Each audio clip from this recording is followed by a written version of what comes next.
Exodus Chapter 1. Now these are the names of Israel's sons, who came into Egypt with Jacob, each man who came with his household: Reuben, Simeon, Levi, and Judah; Issachar, Zebulun, and Benjamin; Dan and Naphtali; Gad and Asher. And all those who were born to Jacob were 70 people, but Joseph was already in Egypt. Joseph eventually died, and also all his brothers, and all that generation. And the Israelites became fruitful and began to increase greatly, and they kept on multiplying and growing mightier at an extraordinary rate, so that the land became filled with them. In time there arose over Egypt a new king, one who did not know Joseph. So he said to his people, "Look, the people of Israel are more numerous and mightier than we are. Let us deal shrewdly with them. Otherwise, they will continue to multiply, and if a war breaks out, they will join our enemies and fight against us and leave the country." So they appointed chiefs of forced labor over them to oppress them with hard labor, and they built storage cities for Pharaoh, namely Pithom and Raamses. But the more they would oppress them, the more they would multiply, and the more they kept spreading out, so they felt sick with fear because of the Israelites. Consequently, the Egyptians forced the Israelites into harsh slavery. They made their life bitter with hard labor, as they worked with clay mortar and bricks and in every form of slavery in the field. Yes, they made them toil in harsh conditions in every form of slavery. Later, the king of Egypt spoke to the Hebrew midwives, whose names were Shiphrah and Puah, and he told them, "When you help the Hebrew women to give birth, and you see them on the stool for childbirth, you must put the child to death if it is a son. But if it is a daughter, she must live." However, the midwives feared the true God, and they did not do what the king of Egypt told them. Instead, they would keep the male children alive. In time, the king of Egypt called the midwives and said to them, "Why have you kept the male children alive?" The midwives said to Pharaoh, "The Hebrew women are not like the Egyptian women. They are lively and have already given birth before the midwife can come into them." So God dealt well with the midwives, and the people kept increasing and becoming very mighty. And because the midwives had feared the true God, he later gave them families. Finally, Pharaoh commanded all his people, "You are to throw every newborn son of the Hebrews into the Nile River, but you are to keep every daughter alive." Chapter 2. About that time, a certain man of the house of Levi married a daughter of Levi, and the woman became pregnant and gave birth to a son. When she saw how beautiful he was, she kept him concealed for 3 months. When she was no longer able to conceal him, she took a papyrus basket and coated it with bitumen and pitch, and put the child in it, and placed it among the reeds by the bank of the Nile River. But his sister stood at a distance to see what would happen to him. When Pharaoh's daughter came down to bathe in the Nile, her female attendants were walking by the side of the Nile, and she caught sight of the basket in the middle of the reeds. She immediately sent her slave girl to get it. When she opened it, she saw the child, and the boy was crying. She felt compassion for him, but she said, "This is one of the children of the Hebrews." Then his sister said to Pharaoh's daughter, "Shall I go and call a nursing woman from the Hebrews to nurse the child for you?" Pharaoh's daughter said to her, "Go." At once the girl went and called the child's mother. Pharaoh's daughter then said to her, "Take this child with you and nurse him for me, and I will pay you." So the woman took the child and nursed him. When the child grew older, she brought him to Pharaoh's daughter, and he became a son to her. She named him Moses, and said, "It is because I have drawn him out of the water." Now in those days, after Moses had become an adult, he went out to his brothers to look at the burdens they were bearing. And he caught sight of an Egyptian beating a Hebrew, one of his brothers. So he looked this way and that, and seeing no one, he killed the Egyptian and hid him in the sand. But he went out on the following day, and there were 2 Hebrew men fighting with each other. So he said to the one in the wrong, "Why do you strike your companion?" At this he said, "Who appointed you as a prince and a judge over us? Are you planning to kill me, just as you killed the Egyptian?" Moses now was afraid and said, "Surely the matter has become known." Then Pharaoh heard about it, and he attempted to kill Moses. But Moses ran away from Pharaoh and went to dwell in the land of Midian, and he sat down by a well. Now the priest of Midian had 7 daughters, and these came to draw water and to fill the troughs to water their father's flock. But as usual, the shepherds came and drove them away. At this Moses got up and helped the women and watered their flock. When they came home to their father Reuel, he exclaimed, "How is it that you have come home so quickly today?" They replied, "A certain Egyptian rescued us from the shepherds, and he even drew water for us and watered the flock." He said to his daughters, "But where is he? Why did you leave the man behind? Call him, so that he may eat with us." After that Moses consented to stay with the man, and he gave his daughter Zipporah to Moses in marriage.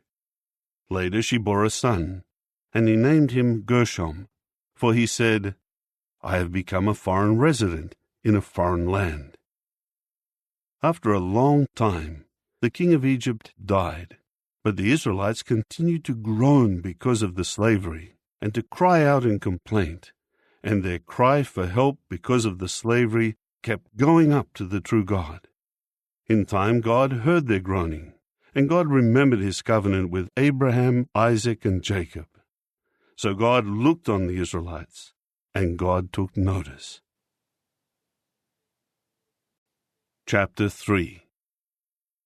Moses became a shepherd of the flock of his father-in-law Jethro, the priest of Midian. While he was leading the flock to the west side of the wilderness, he eventually came to the mountain of the true God, to Horeb. Then Jehovah's angel appeared to him in a flame of fire in the midst of a thorn bush. As he kept looking, he saw that the thorn bush was on fire, and yet the thorn bush was not consumed. So Moses said, "I will go over to inspect this unusual sight, to see why the thorn bush does not burn up." When Jehovah saw that he went over to look, God called to him out of the thorn bush and said, "Moses, Moses." To which he said, "Here I am." Then he said, "Do not come any nearer.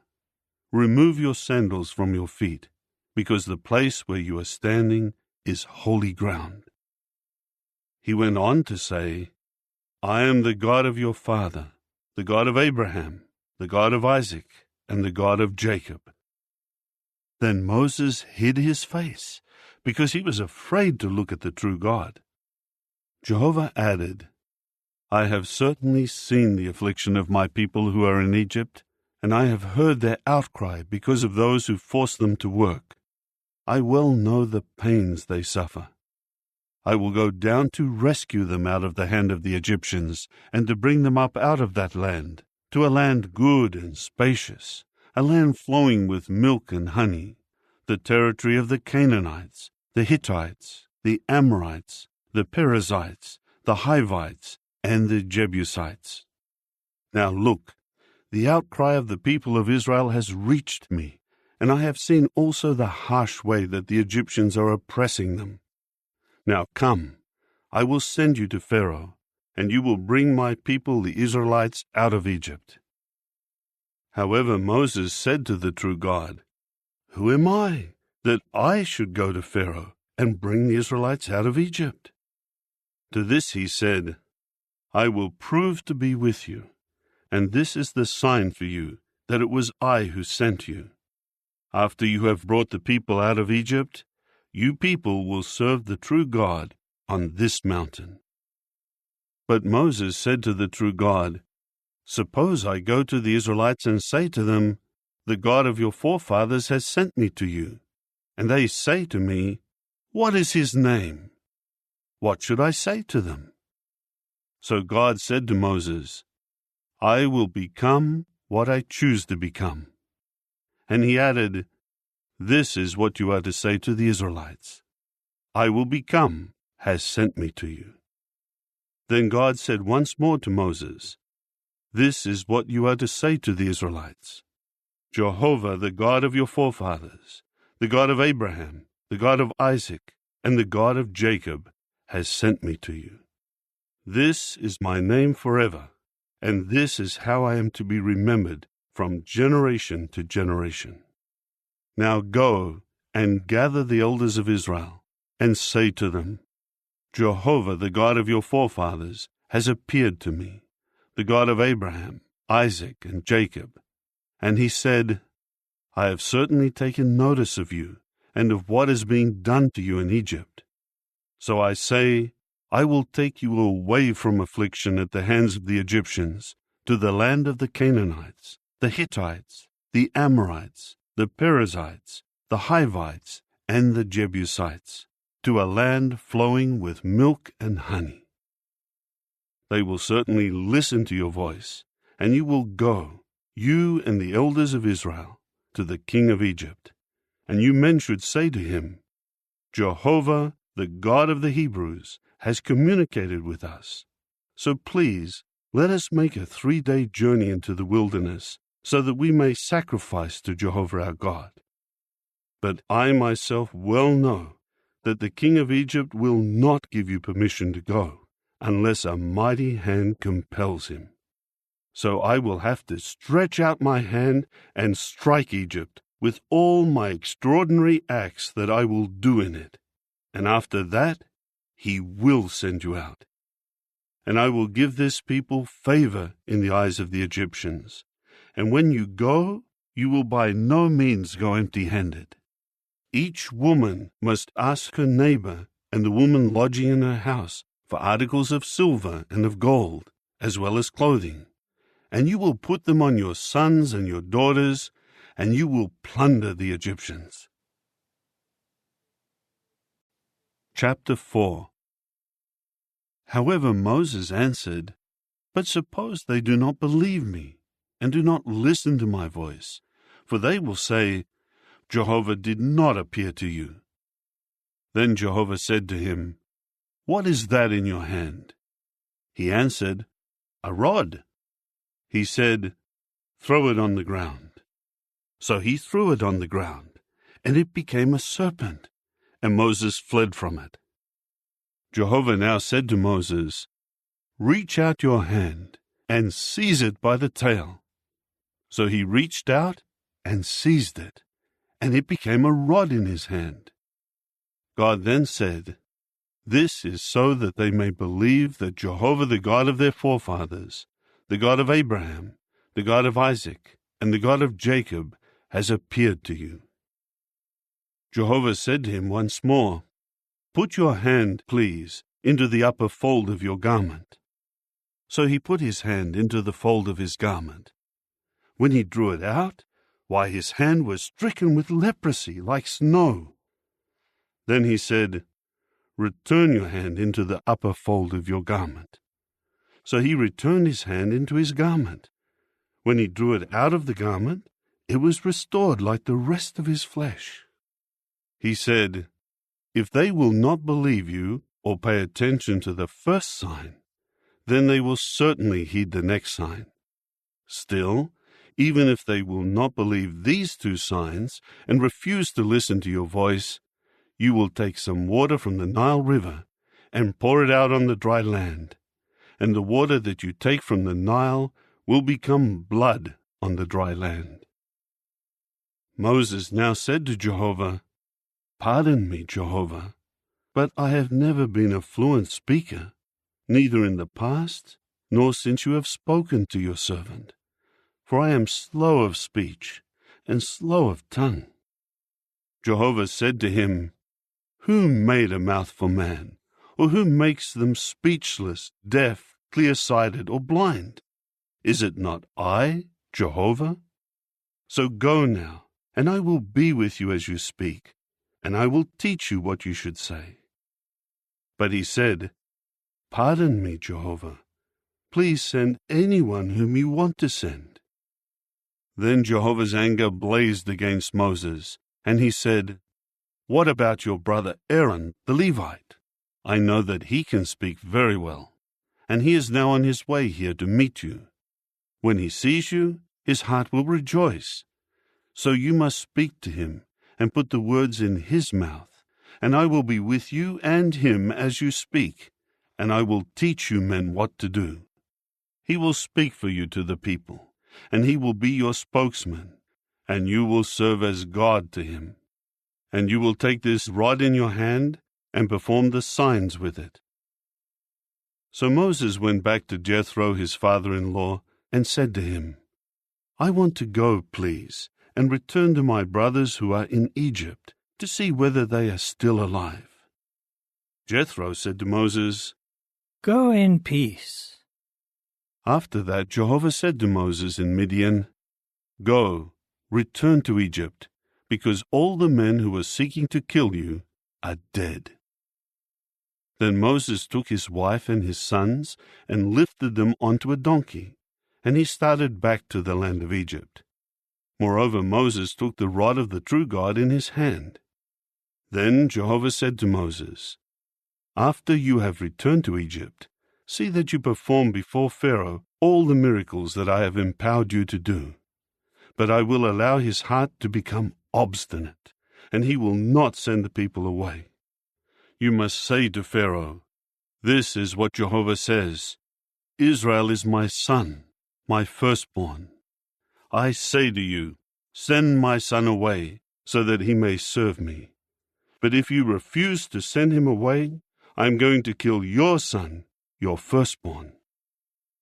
Now on the road at the lodging place, Jehovah met him and was seeking to put him to death.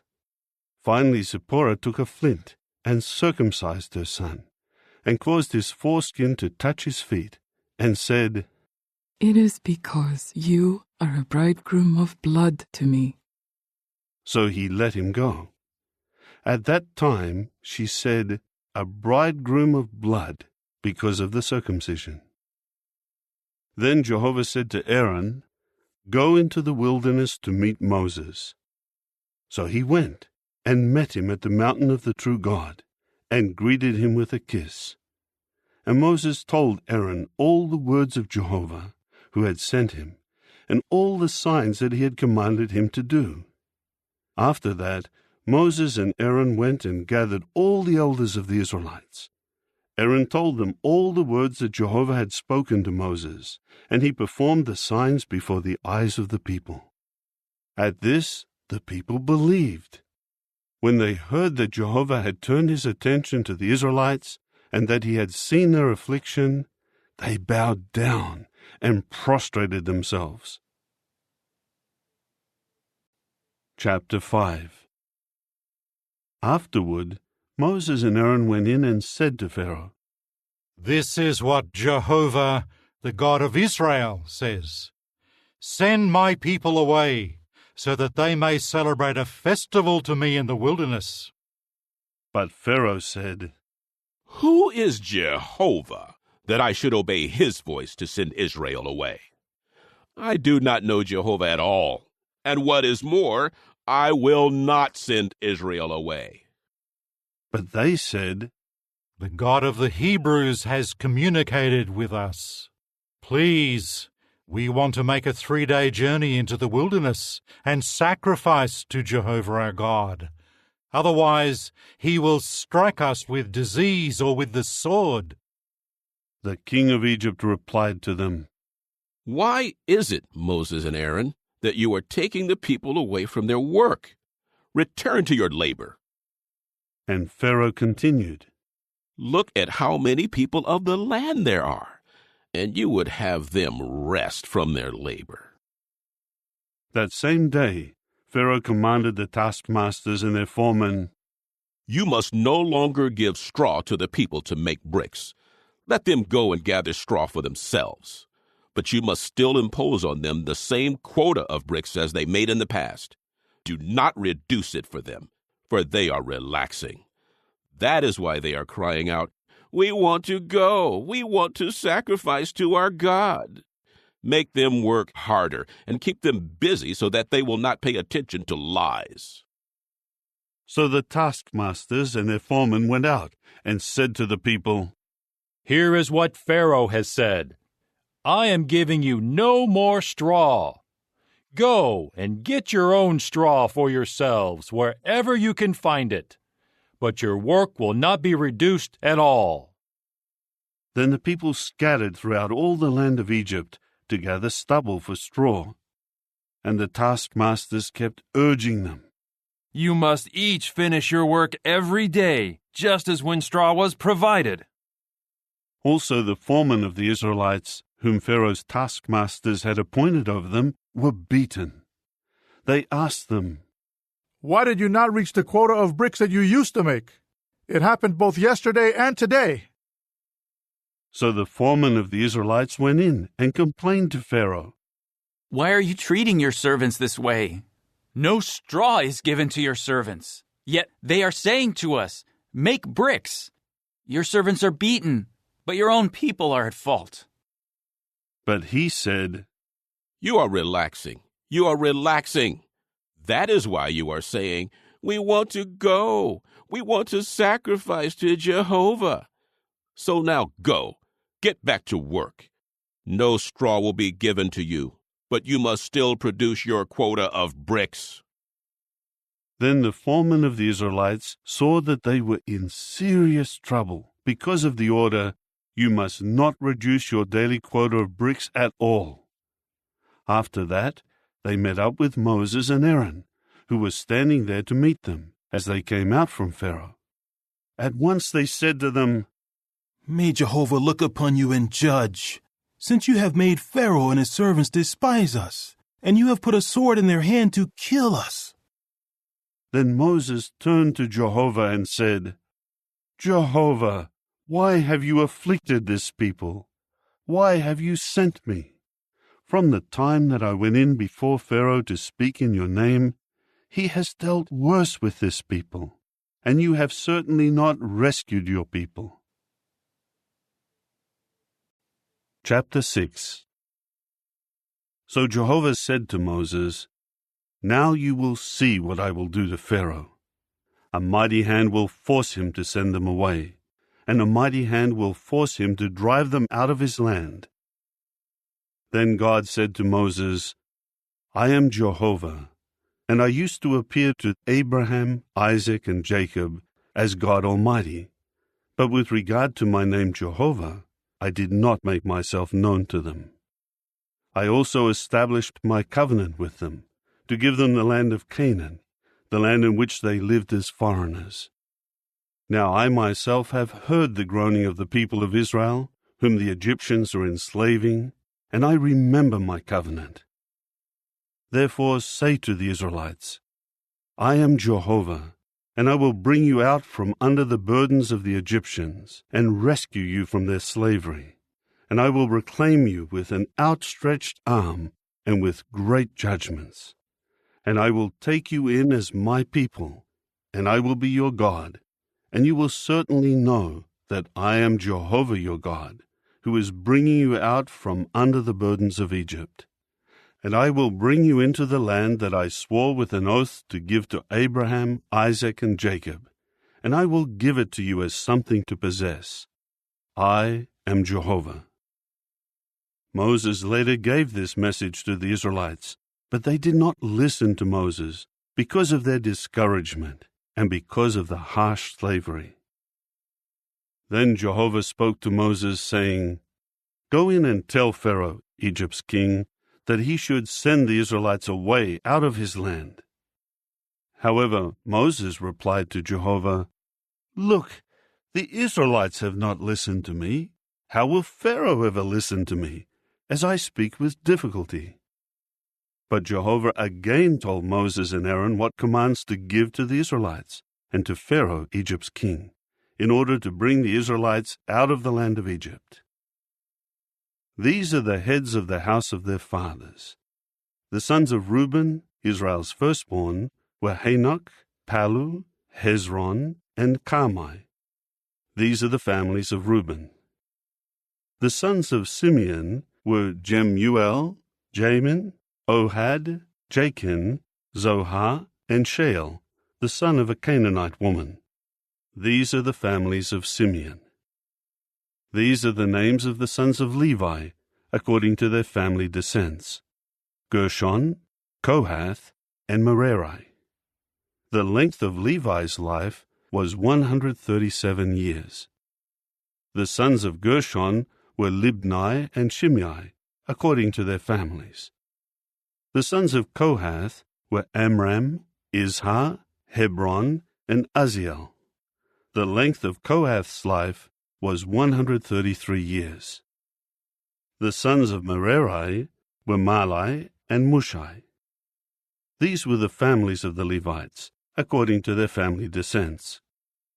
Now Amram took Jochebed, his father's sister, as his wife. She bore him Aaron and Moses. The length of Amram's life was 137 years. The sons of Izhar were Korah, Nepheg, and Zichri. The sons of Uzziel were Mishael, Elzaphan, and Sithri. Now Aaron took Elisheba, Aminadab's daughter, the sister of Nahshon, as his wife. She bore him Nadab, Abihu, Eleazar, and Ithamar. The sons of Korah were Assir, Elkanah, and Abiasaph. These were the families of the Korahites. Eleazar, Aaron's son, took one of the daughters of Putiel as his wife. She bore him Phinehas. These are the heads of the paternal houses of the Levites, according to their families. This is the Aaron and Moses to whom Jehovah said, "Bring the people of Israel out of the land of Egypt, company by company." It was they who spoke to Pharaoh, Egypt's king, to bring the people of Israel out of Egypt.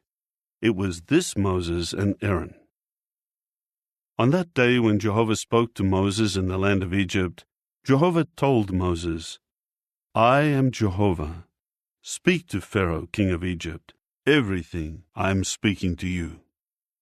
Then Moses said before Jehovah, "Look, I speak with difficulty, so how will Pharaoh ever listen to me?" Chapter 7. Jehovah then said to Moses, "See, I have made you like God to Pharaoh, and Aaron your own brother will become your prophet. You are to repeat everything that I will command you, and Aaron your brother will speak to Pharaoh, and he will send the Israelites away from his land. As for me, I will allow Pharaoh's heart to become obstinate, and I will multiply my signs and my miracles in the land of Egypt. But Pharaoh will not listen to you, and I will lay my hand upon Egypt and bring my multitudes, my people, the Israelites, out of the land of Egypt with great judgments. And the Egyptians will certainly know that I am Jehovah, when I stretch out my hand against Egypt and bring the Israelites out from among them." Moses and Aaron did what Jehovah had commanded them. They did just so. Moses was 80 years old, and Aaron was 83 years old when they spoke to Pharaoh. Jehovah now said to Moses and Aaron, "If Pharaoh says to you, 'Perform a miracle,' then tell Aaron, 'Take your rod and throw it down before Pharaoh. It will become a big snake.'" So Moses and Aaron went into Pharaoh and did exactly as Jehovah had commanded. Aaron threw his rod down before Pharaoh and his servants, and it became a big snake. However, Pharaoh summoned the wise men and the sorcerers, and the magic-practicing priests of Egypt also did the same thing with their magic. Each one threw down his rod, and they became big snakes. But Aaron's rod swallowed up their rods. Still, Pharaoh's heart became obstinate, and he did not listen to them, just as Jehovah had said. Then Jehovah said to Moses, Pharaoh's heart is unresponsive. He has refused to send the people away. Go to Pharaoh in the morning. Look, he is going out to the water. And you should station yourself to meet him by the edge of the Nile River, and take with you in your hand the rod that turned into a serpent. And you must say to him, Jehovah, the God of the Hebrews, has sent me to you. And he says, Send my people away, so that they may serve me in the wilderness. But you have not obeyed until now. This is what Jehovah says, By this you will know that I am Jehovah. Here I am striking the water that is in the Nile River with the rod that is in my hand, and it will turn into blood. And the fish that are in the Nile will die, and the Nile will stink, and the Egyptians will find it impossible to drink water from the Nile. Then Jehovah said to Moses, Say to Aaron, Take your rod and stretch out your hand over the waters of Egypt, over its rivers, over its canals, over its marshes, and over all its reservoirs, that they may become blood. There will be blood in all the land of Egypt, even in the wooden and stone containers. Immediately Moses and Aaron did just as Jehovah had commanded. He lifted up the rod and struck the water that was in the Nile River before the eyes of Pharaoh and his servants, and all the water that was in the river was turned into blood. And the fish that were in the river died, and the river began to stink, and the Egyptians were unable to drink water from the Nile, and there was blood throughout the land of Egypt. Nevertheless, the magic-practicing priests of Egypt did the same thing with their secret arts, so that Pharaoh's heart continued to be obstinate, and he did not listen to them, just as Jehovah had said. Then Pharaoh returned to his house, and he did not take this to heart either. So all the Egyptians were digging all around the Nile for water to drink, because they could not drink any water of the Nile. And 7 full days passed after Jehovah struck the Nile. Chapter 8. Then Jehovah said to Moses, Go into Pharaoh and say to him, This is what Jehovah says, Send my people away, so that they may serve me. If you keep refusing to send them away, I will plague all your territory with frogs, and the Nile River will swarm with frogs, and they will come up and enter into your house, into your bedroom, on your bed, into the houses of your servants, and on your people, into your ovens, and into your kneading troughs. On you, on your people, and on all your servants, the frogs will come up. Jehovah later said to Moses, Say to Aaron, Stretch out your hand with your rod over the rivers, the Nile canals, and the marshes, and make the frogs come up over the land of Egypt. So Aaron stretched out his hand over the waters of Egypt, and the frogs began to come up and to cover the land of Egypt. However, the magic-practicing priests did the same thing by their secret arts, and they too made the frogs come up over the land of Egypt.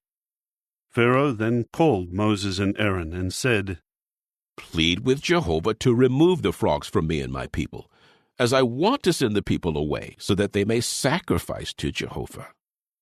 Then Moses said to Pharaoh, I leave to you the honor of telling me when I should plead to have the frogs removed from you, your servants, your people, and your houses. Only in the Nile River will they be left.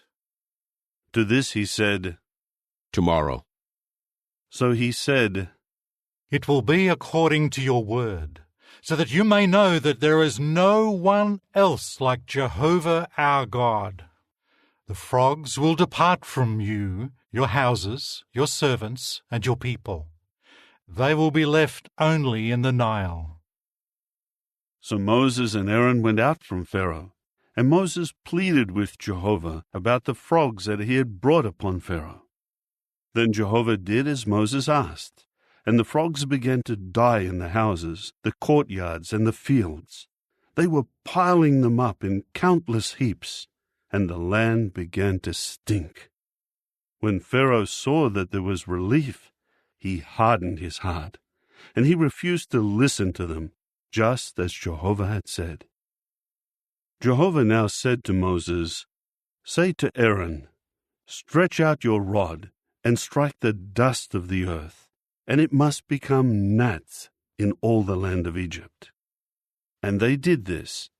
Aaron stretched out his hand with his rod and struck the dust of the earth, and the gnats came on man and beast. All the dust of the earth became gnats in all the land of Egypt. The magic-practicing priests tried to do the same and produce gnats by their secret arts, but they could not. And the gnats came on man and beast. So the magic-practicing priests said to Pharaoh, "It is the finger of God." But Pharaoh's heart continued to be obstinate, and he did not listen to them, just as Jehovah had said.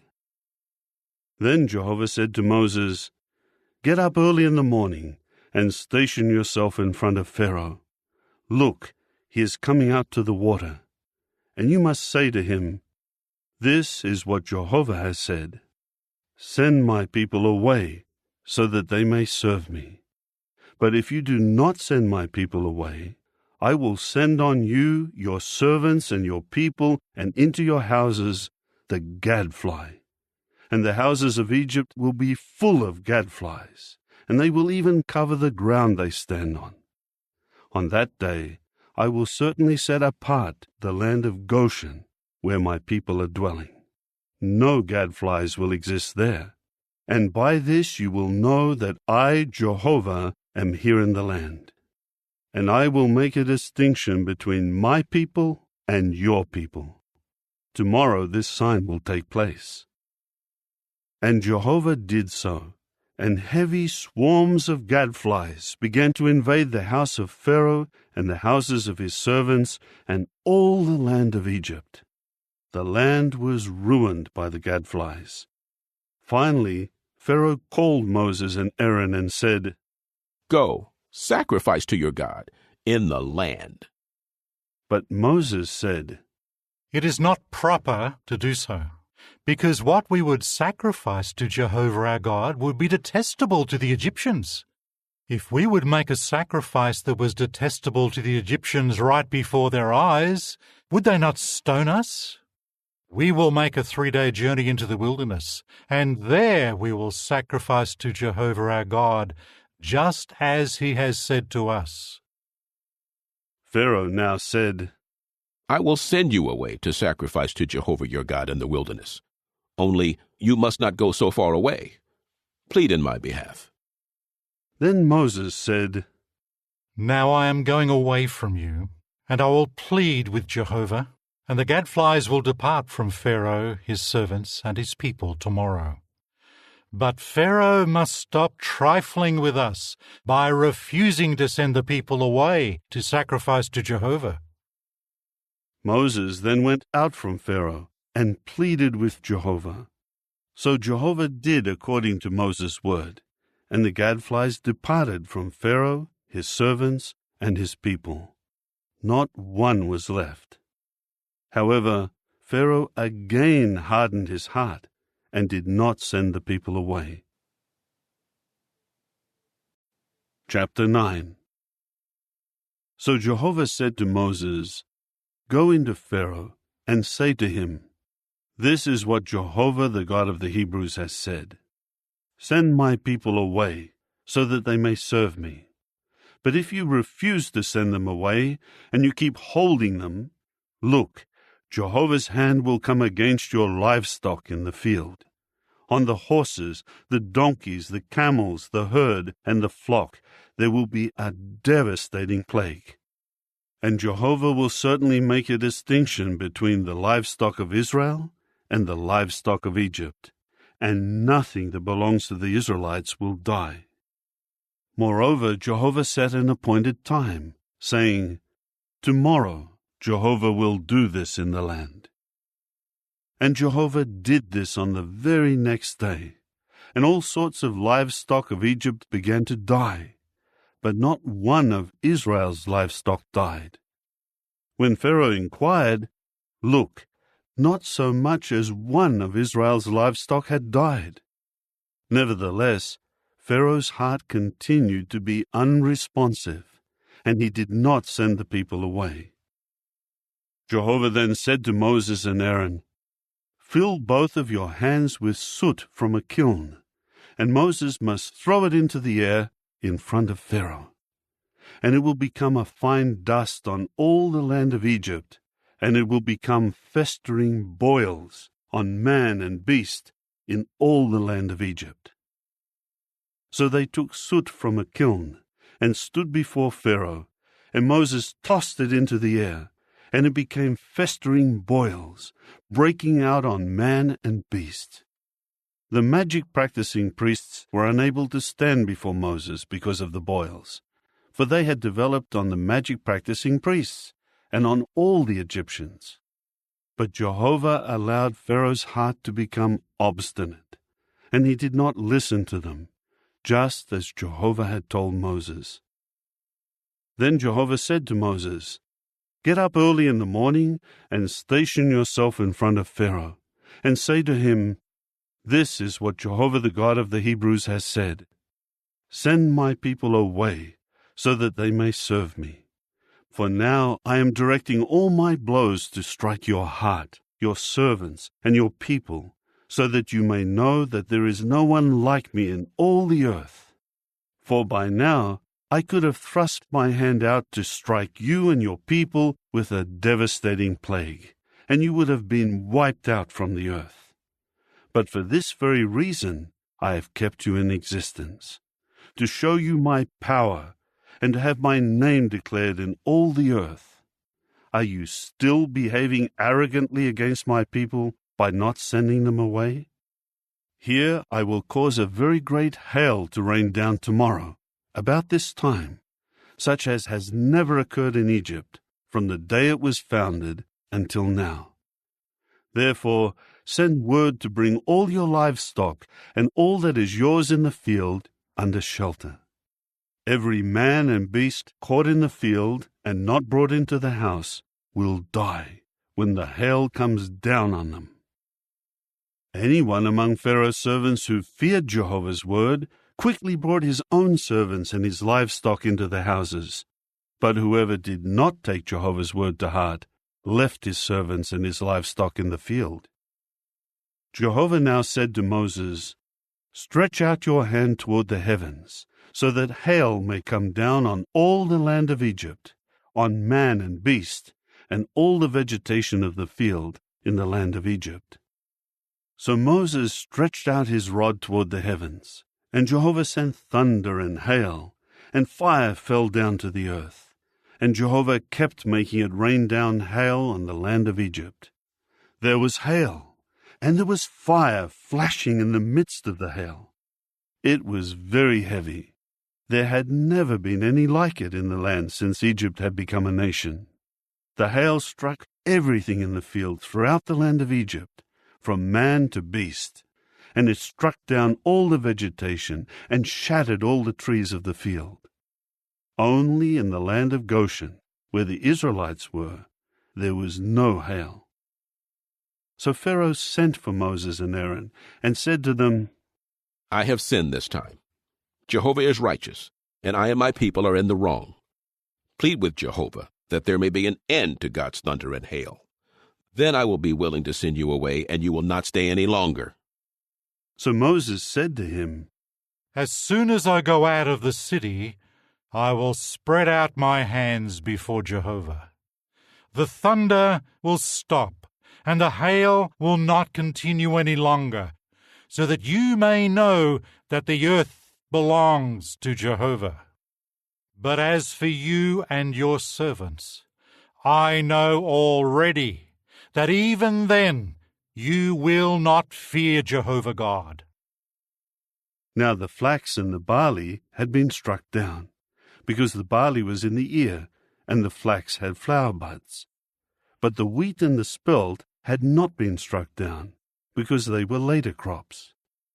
Moses now went out of the city from Pharaoh, and spread out his hands before Jehovah, and the thunder and the hail stopped, and the rain quit pouring down on the earth.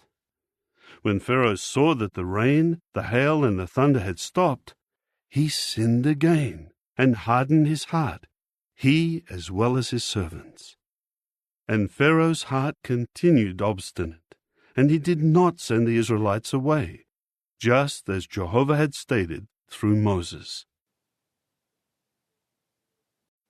Chapter 10. Then Jehovah said to Moses, Go into Pharaoh, for I have allowed his heart and the hearts of his servants to become unresponsive, so that I may display these signs of mine right before him, and in order that you may declare to your sons and your grandsons how severely I have dealt with Egypt, and what signs I have performed among them. And you will certainly know that I am Jehovah. So Moses and Aaron went into Pharaoh and said to him, This is what Jehovah, the God of the Hebrews, has said.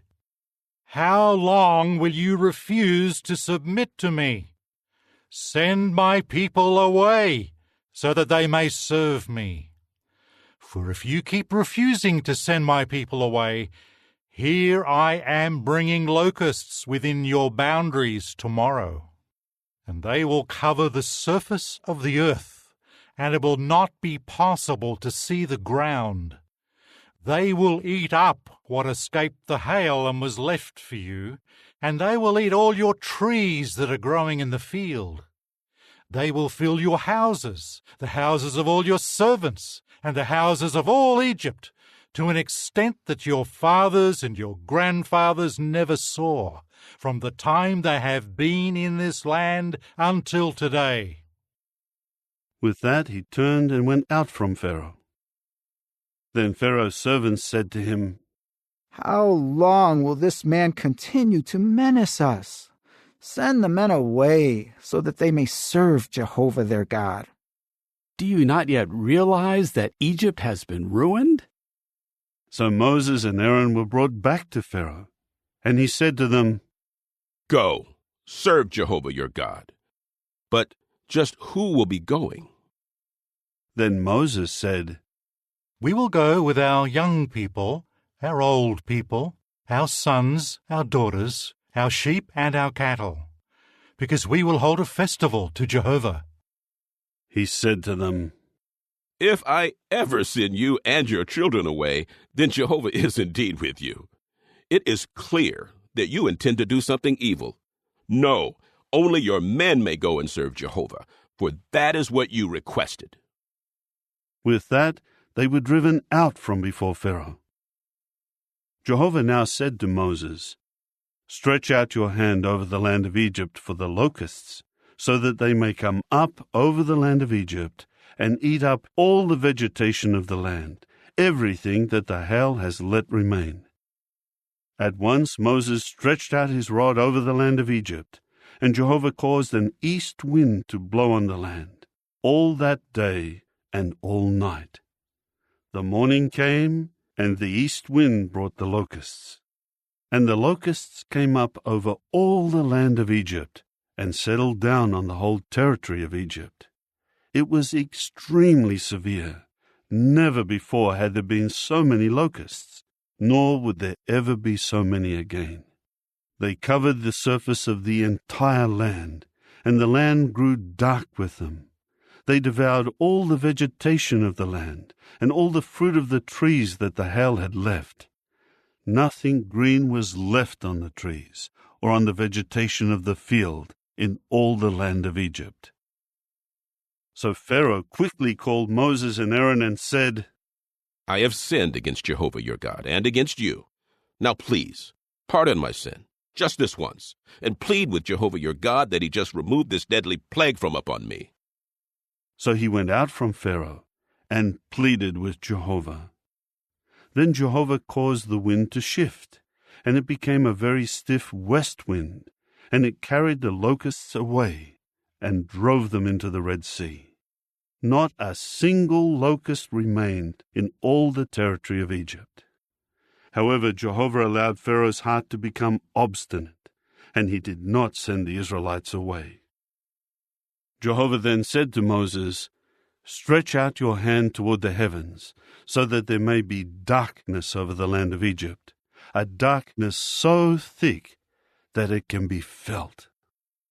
Moses immediately stretched out his hand toward the heavens, and there was a dense darkness in all the land of Egypt for 3 days. They did not see one another, and none of them got up from where they were for 3 days. But all the Israelites had light in their dwellings. Pharaoh then called Moses and said, "Go, serve Jehovah. Only your sheep and your cattle will remain behind. Even your children may go with you."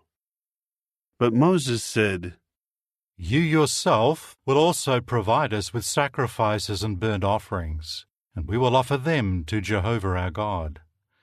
Our livestock will also go with us. Not an animal will be allowed to remain, because we will be using some of them to worship Jehovah our God, and we do not know what we will offer in worship to Jehovah until we arrive there." So Jehovah allowed Pharaoh's heart to become obstinate, and he did not consent to send them away. Pharaoh said to him, "Get out of my sight. Make sure that you do not try to see my face again, for on the day you see my face, you will die." To this Moses said, "Just as you have spoken, I will not try to see your face again." Chapter 11. Then Jehovah said to Moses, "One more plague I am going to bring upon Pharaoh in Egypt. After that he will send you away from here. When he does send you away, he will literally drive you out of here. Now tell the people that all the men and women should ask their neighbor for articles of silver and of gold."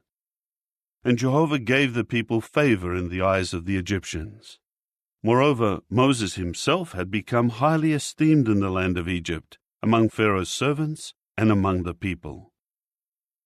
Moses then said, "This is what Jehovah has said. About midnight I am going out into the midst of Egypt, and every firstborn in the land of Egypt will die, from the firstborn of Pharaoh, who is sitting on his throne, to the firstborn of the slave girl who is working at the handmill, and every firstborn of the livestock. Throughout all the land of Egypt there will be a great outcry, such as has never occurred nor will ever occur again. But not even a dog will bark at the Israelites, at the men or their livestock, so that you may know that Jehovah can make a distinction between the Egyptians and the Israelites. And all your servants will certainly come down to me and prostrate themselves to me, saying, 'Go, you and all the people who follow you.' And after that, I will go out." With that, he went out from Pharaoh in the heat of anger. Jehovah then said to Moses, "Pharaoh will not listen to you, in order for my miracles to be multiplied in the land of Egypt." Moses and Aaron performed all these miracles before Pharaoh, but Jehovah allowed Pharaoh's heart to become obstinate, so that he did not send the Israelites away from his land. Chapter 12. Jehovah now said to Moses and Aaron in the land of Egypt, "This month will be the beginning of the months for you. It will be the first of the months of the year for you. Speak to the entire assembly of Israel, saying, On the 10th day of this month, they should each take for themselves a sheep for their father's house, a sheep to a house. But if the household is too small for the sheep, They and their nearest neighbor should share it between themselves in their house, according to the number of people. When making the calculation, determine how much of the sheep each one will eat. Your sheep should be a sound 1-year-old male. You may choose from the young rams or from the goats. You must care for it until the 14th day of this month, and the whole congregation of the assembly of Israel must slaughter it at twilight. They must take some of the blood and splash it on the 2 doorposts and the upper part of the doorway of the houses in which they eat it. They must eat the meat on this night. They should roast it over the fire and eat it along with unleavened bread and bitter greens. Do not eat any of it raw or boiled, cooked in water, but roast it over the fire, its head together with its shanks and its inner parts. You must not save any of it until morning, but any of it left over until morning you should burn with fire. And this is how you should eat it, with your belt fastened, sandals on your feet, and your staff in your hand, and you should eat it in a hurry. It is Jehovah's Passover. For I will pass through the land of Egypt on this night, and strike every firstborn in the land of Egypt, from man to beast, and I will execute judgment on all the gods of Egypt. I am Jehovah. The blood will serve as your sign on the houses where you are, and I will see the blood and pass over you, and the plague will not come on you to destroy you when I strike the land of Egypt. This day will serve as a memorial for you, and you must celebrate it as a festival to Jehovah throughout your generations. As a lasting statute, you should celebrate it. 7 days you are to eat unleavened bread. Yes, on the first day you are to remove the sourdough from your houses, because anyone eating what is leavened from the first day down to the 7th, that person must be cut off from Israel. On the first day you will hold a holy convention, and on the 7th day another holy convention. No work is to be done on these days. Only what every person needs to eat, that alone may be prepared for you. You must keep the festival of unleavened bread, for on this very day I will bring your multitudes out of the land of Egypt. And you must keep this day throughout your generations as a lasting statute. In the first month, on the 14th day of the month, in the evening, you are to eat unleavened bread until the 21st day of the month in the evening. No sourdough is to be found in your houses for 7 days, because if anyone eats what is leavened, whether he is a foreigner or a native of the land, that person must be cut off from the assembly of Israel. You should not eat anything leavened. In all your homes you are to eat unleavened bread. Moses promptly called all the elders of Israel and said to them, Go and select young animals for each of your families and slaughter the Passover sacrifice. Then you must dip a bunch of hyssop into the blood that is in a basin, and strike the upper part of the doorway and the 2 doorposts with the blood. And none of you should go out of the entrance of his house until morning. Then when Jehovah passes through to plague the Egyptians and sees the blood on the upper part of the doorway and on the 2 doorposts, Jehovah will certainly pass over the entrance, and he will not allow the plague of death to enter into your houses. You must observe this event as a lasting regulation for you and your sons. And when you come into the land that Jehovah will give you, just as he has stated, you must keep this observance. And when your sons ask you, "What does this observance mean to you?" you must say, "It is the sacrifice of the Passover to Jehovah, who passed over the houses of the Israelites in Egypt when he plagued the Egyptians. But he spared our houses." Then the people bowed low and prostrated themselves. So the Israelites went and did just as Jehovah had commanded Moses and Aaron, they did just so. Then at midnight, Jehovah struck down every firstborn in the land of Egypt, from the firstborn of Pharaoh, who was sitting on his throne, to the firstborn of the captive, who was in the prison, and every firstborn of the animals. Pharaoh got up that night, along with all his servants and all the other Egyptians, and there was a great outcry among the Egyptians, because there was not a house where someone was not dead. At once he called Moses and Aaron by night and said, "Get up, get out from among my people, both you and the other Israelites. Go and serve Jehovah, just as you have said. Take also your flocks and your herds and go, just as you have said. But you must also bless me." And the Egyptians began to urge the people to depart quickly out of the land, because, as they said, "We are all as good as dead." So the people carried their flour dough before it was leavened, with their kneading troughs wrapped up in their clothing on their shoulder. The Israelites did what Moses had told them, and asked the Egyptians for articles of silver and of gold, as well as clothing. Jehovah gave the people favor in the eyes of the Egyptians, so that they gave them what they asked for, and they plundered the Egyptians. Then the Israelites departed from Ramesses for Succoth, about 600,000 men on foot, besides children.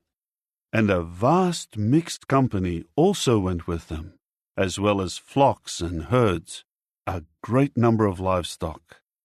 They began to bake the dough that they brought from Egypt into round loaves of unleavened bread.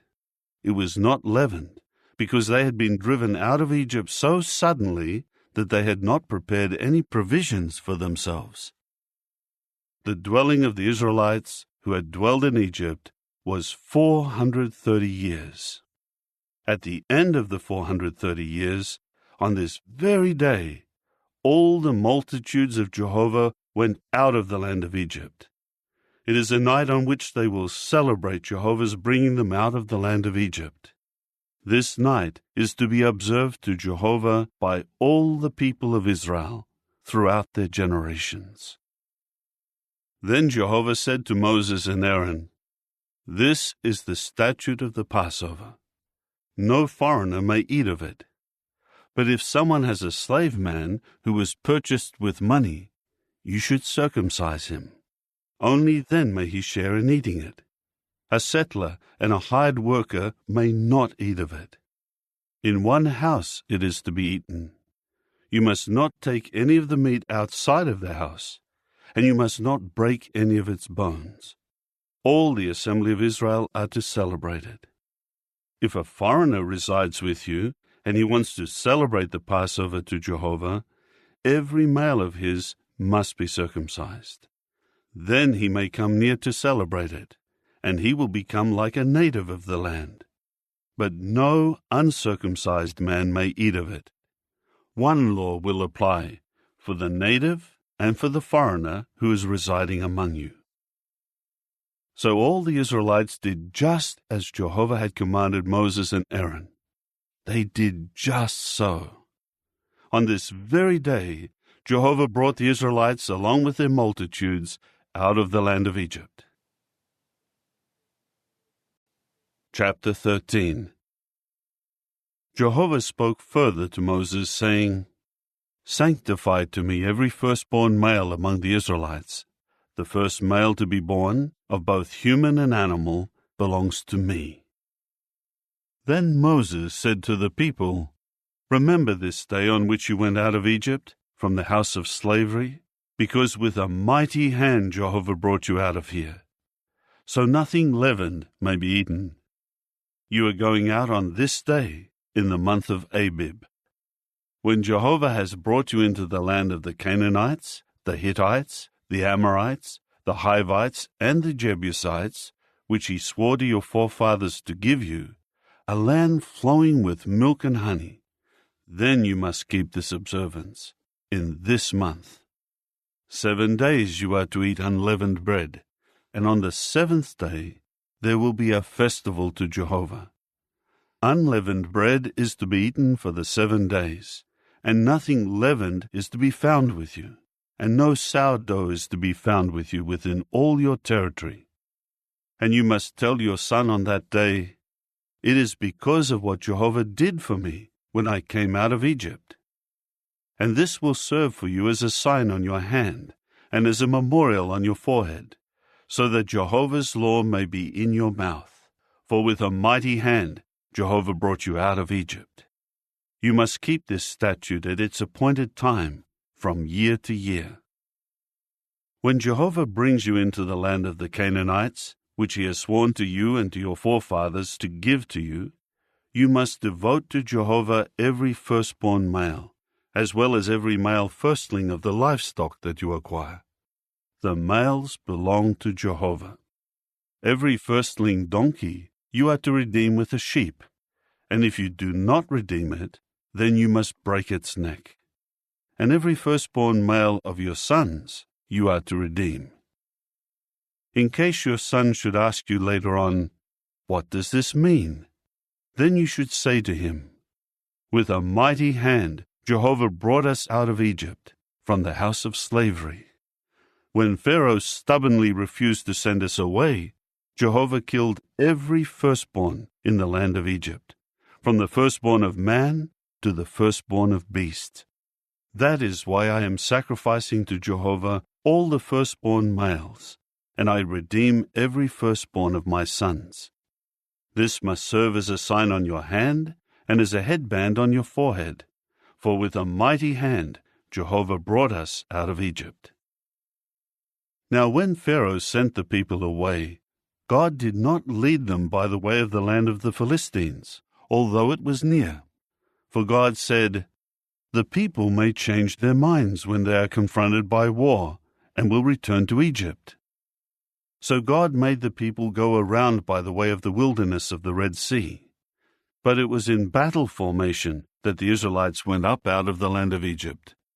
Moses also took Joseph's bones with him, because Joseph had made the sons of Israel solemnly swear, "God will not fail to turn his attention to you, and you must take my bones up out of here with you."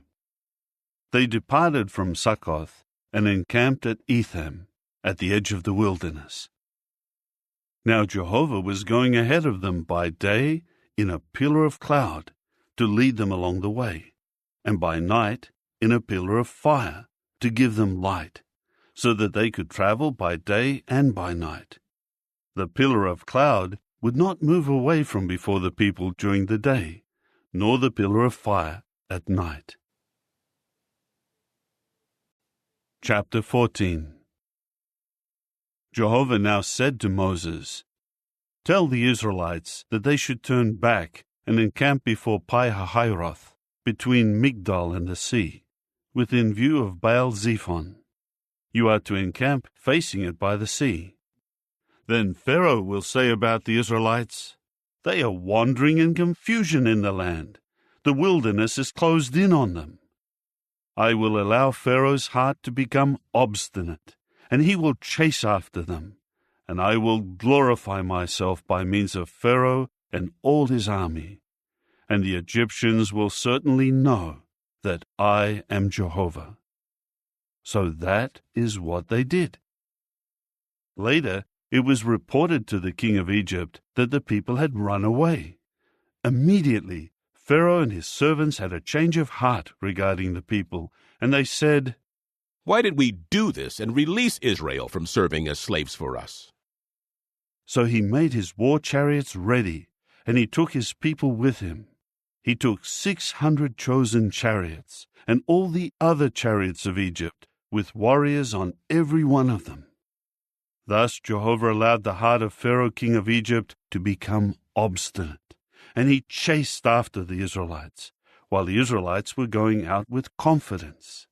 The Egyptians chased after them, and all the chariot horses of Pharaoh and his cavalrymen and his army were catching up with them, while they were camping by the sea, by Pi-hahiroth, facing Baal-zephon. When Pharaoh got closer, the Israelites raised their eyes and saw the Egyptians pursuing them. The Israelites became terrified and began to cry out to Jehovah. They said to Moses, "Is it because there are no burial places in Egypt that you have brought us here to die in the wilderness? What have you done to us by leading us out of Egypt?" Is this not the very thing we told you in Egypt when we said, 'Let us alone, so that we may serve the Egyptians'? For it is better for us to serve the Egyptians than to die in the wilderness." Then Moses said to the people, "Do not be afraid. Stand firm and see the salvation of Jehovah that he will perform for you today. For the Egyptians whom you see today, you will never, ever see again. Jehovah himself will fight for you, and you will keep silent." Jehovah now said to Moses, "Why do you keep crying out to me? Tell the Israelites that they should break camp. As for you, lift up your rod and stretch out your hand over the sea and divide it, so that the Israelites may go through the midst of the sea on dry ground. As for me, I am allowing the hearts of the Egyptians to become obstinate, so that they will go in after them. Thus I will glorify myself by means of Pharaoh and all his army, his war chariots, and his cavalrymen. And the Egyptians will certainly know that I am Jehovah, when I glorify myself by means of Pharaoh, his war chariots, and his cavalrymen." Then the angel of the true God, who was going ahead of the camp of Israel, departed, and went to their rear, and the pillar of cloud that was in front of them moved to the rear and stood behind them. So it came between the camp of the Egyptians and the camp of Israel. On the one side it was a dark cloud. On the other side it was lighting up the night. So the one camp did not come near the other camp all night long. Moses now stretched out his hand over the sea, and Jehovah drove the sea back with a strong east wind all night long, turning the sea basin into dry ground, and the waters divided. So the Israelites went through the midst of the sea on dry ground, while the waters formed a wall on their right hand and on their left. The Egyptians pursued them, and all Pharaoh's horses, his war chariots, and his cavalrymen began going after them into the midst of the sea. During the morning watch, Jehovah looked at the camp of the Egyptians from within the pillar of fire and cloud, and he threw the camp of the Egyptians into confusion. He kept taking wheels off their chariots, so that they were driving them with difficulty, and the Egyptians were saying, "Let us flee from any contact with Israel, because Jehovah is fighting for them against the Egyptians." Then Jehovah said to Moses, "Stretch out your hand over the sea, so that the waters may come back over the Egyptians, their war chariots, and their cavalrymen." Moses at once stretched out his hand over the sea, and as morning approached, the sea returned to its normal condition. As the Egyptians fled from it, Jehovah shook the Egyptians off into the midst of the sea. The returning waters covered the war chariots and the cavalrymen, and all of Pharaoh's army who had gone into the sea after them. Not so much as one among them was allowed to survive. But the Israelites walked on dry ground in the midst of the seabed, and the waters formed a wall on their right hand and on their left. Thus Jehovah saved Israel on that day from the hand of the Egyptians, and Israel saw the Egyptians dead on the seashore. Israel also saw the great power that Jehovah wielded against the Egyptians, and the people began to fear Jehovah and to put faith in Jehovah and in his servant Moses. Chapter 15. At that time Moses and the Israelites sang this song to Jehovah. "Let me sing to Jehovah, for he has become highly exalted. The horse and its rider he has hurled into the sea. My strength and my might is Jah, since he has become my salvation. This is my God, and I will praise him, my father's God, and I will exalt him. Jehovah is a powerful warrior. Jehovah is his name. Pharaoh's chariots and his army he has cast into the sea, and his finest warriors have sunk into the Red Sea. The surging waters covered them. Down into the depths they sank like a stone. Your right hand, O Jehovah, is great in power. Your right hand, O Jehovah, can shatter an enemy. In your great majesty, you can throw down those who rise up against you. You send out your burning anger. It eats them up like stubble. By a breath from your nostrils, waters massed together. They stood still, holding back the floods. The surging waters congealed in the heart of the sea. The enemy said, I will pursue. I will overtake. I will divide spoil until I am satisfied. I will draw my sword. My hand will subdue them. You blew with your breath. The sea covered them. They sank like lead in majestic waters. Who among the gods is like you, O Jehovah? Who is like you, showing yourself mighty in holiness? The one to be feared with songs of praise, the one doing wonders.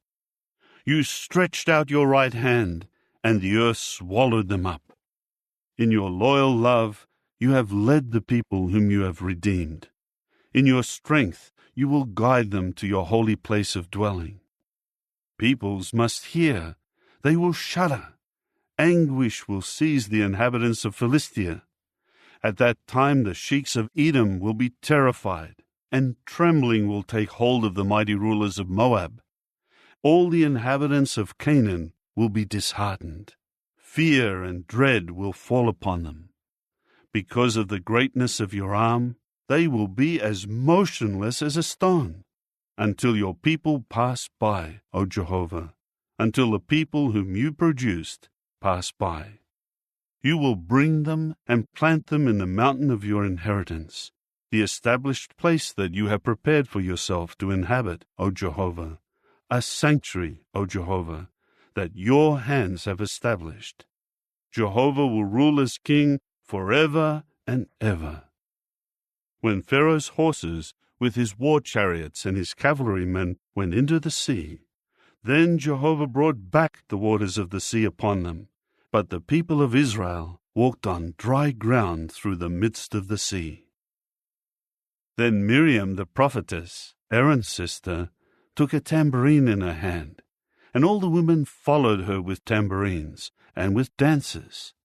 Miriam sang in response to the men, Sing to Jehovah, for he has become highly exalted.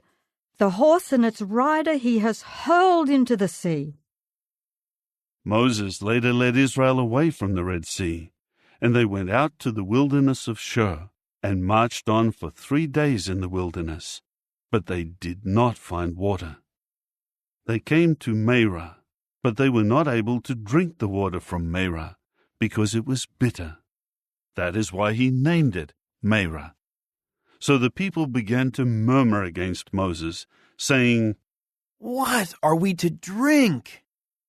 He cried out to Jehovah, and Jehovah directed him to a tree. When he threw it into the water became sweet. There he established for them a regulation and a case for judgment, and there he put them to the test.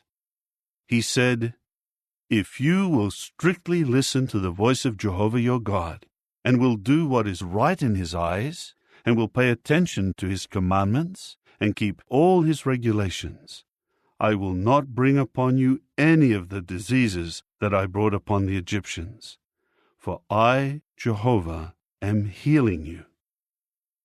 After that they came to Elim, where there were 12 springs of water and 70 palm trees.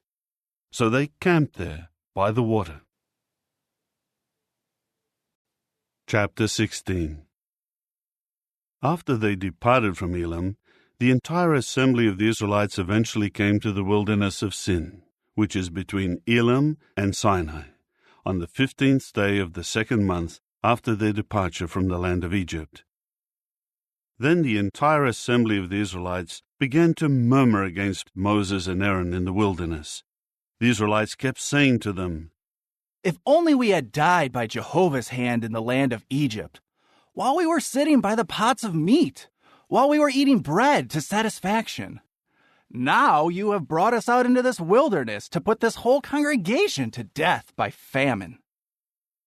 Then Jehovah said to Moses, "Here I am raining down bread for you from the heavens, and each of the people should go out to gather his amount day by day, so that I may put them to the test, to see whether they will walk in my law or not.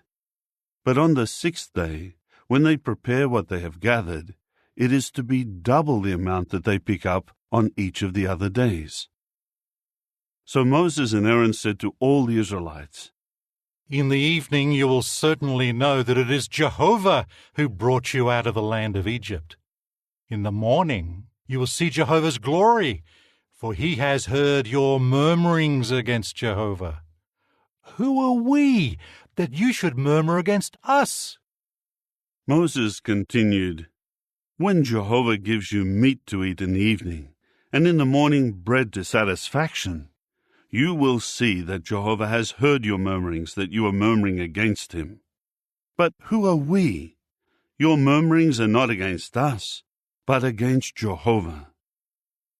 Then Moses said to Aaron, "Tell the entire assembly of the Israelites, 'Come near before Jehovah, for he has heard your murmurings.'" As soon as Aaron had spoken to the entire assembly of the Israelites, they turned and faced toward the wilderness, and look, Jehovah's glory appeared in the cloud. Jehovah spoke further to Moses, saying, "I have heard the murmurings of the Israelites. Tell them, at twilight you will eat meat, and in the morning you will be satisfied with bread, and you will certainly know that I am Jehovah your God." So that evening quail came and covered the camp, and in the morning a layer of dew was all around the camp. When the layer of dew evaporated, there was a fine, flaky substance on the surface of the wilderness, as fine as frost on the ground. When the Israelites saw it, they began to say to one another, "What is it?" For they did not know what it was. Moses said to them, "It is the bread that Jehovah has given you for food. This is what Jehovah has commanded. Each one should gather it according to how much he can eat. You are to take an omer measure for each individual according to the number of the people that each of you has in his tent." The Israelites began to do so. They gathered it, some gathering much, and some gathering little. When they would measure it by the omer, the one who had gathered much had no surplus, and the one who had gathered little had no shortage. They each gathered it according to what they could eat. Then Moses said to them, "Nobody should leave any of it until the morning." But they did not listen to Moses. When some men left some of it until the morning, it bred worms and stank, and Moses became indignant at them. They would pick it up morning by morning, each one according to what he could eat. When the sun got hot, it melted. On the 6th day, they picked up twice as much bread, 2 omer measures for each person. So all the chieftains of the assembly came and reported it to Moses. At that he said to them, "It is what Jehovah has said. Tomorrow there will be a complete rest, a holy Sabbath to Jehovah. Bake what you need to bake, and boil what you need to boil. Then save whatever is left over and keep it until the morning." So they saved it until the morning, just as Moses had commanded, and it did not stink, nor were there maggots in it. Then Moses said, "Eat it today, because today is a Sabbath to Jehovah. Today you will not find it on the ground. You will pick it up for 6 days, but on the 7th day, the Sabbath, there will be none." However, some of the people did go out to pick it up on the 7th day, but they found nothing. So Jehovah said to Moses, How long will you refuse to keep my commandments and my laws? Take notice of the fact that Jehovah has given you the Sabbath. That is why he is giving you the bread for 2 days on the 6th day. Everyone must stay where he is. Nobody is to leave his locality on the 7th day. So the people observed the Sabbath on the 7th day. The house of Israel named the bread manna. It was white, like coriander seed, and its taste was like that of flat cakes with honey. Then Moses said, "This is what Jehovah has commanded.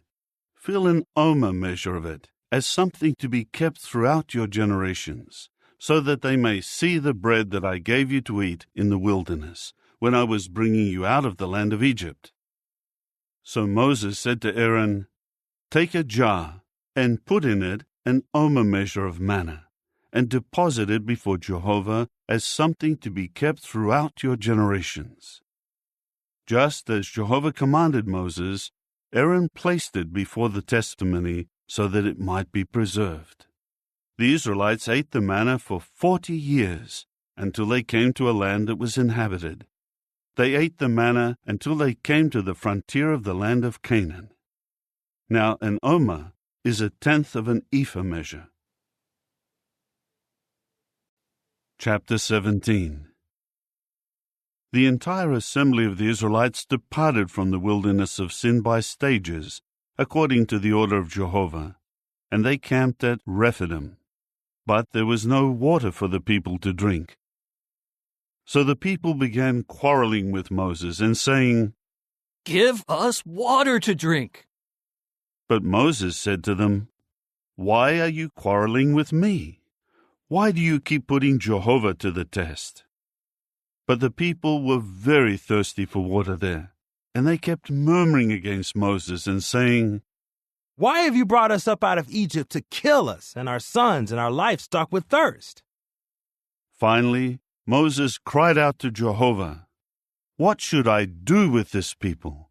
A little longer, and they will stone me."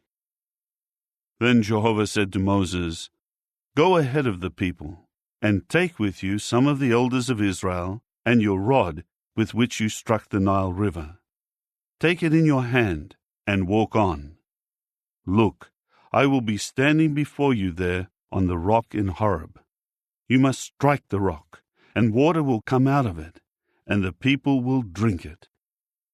Moses did so before the eyes of the elders of Israel. So he named the place Massah and Meribah, because of the quarreling of the Israelites, and because they put Jehovah to the test by saying, "Is Jehovah in our midst or not?" Then the Amalekites came and fought against Israel in Rephidim. At this Moses said to Joshua, "Choose men for us, and go out to fight against the Amalekites.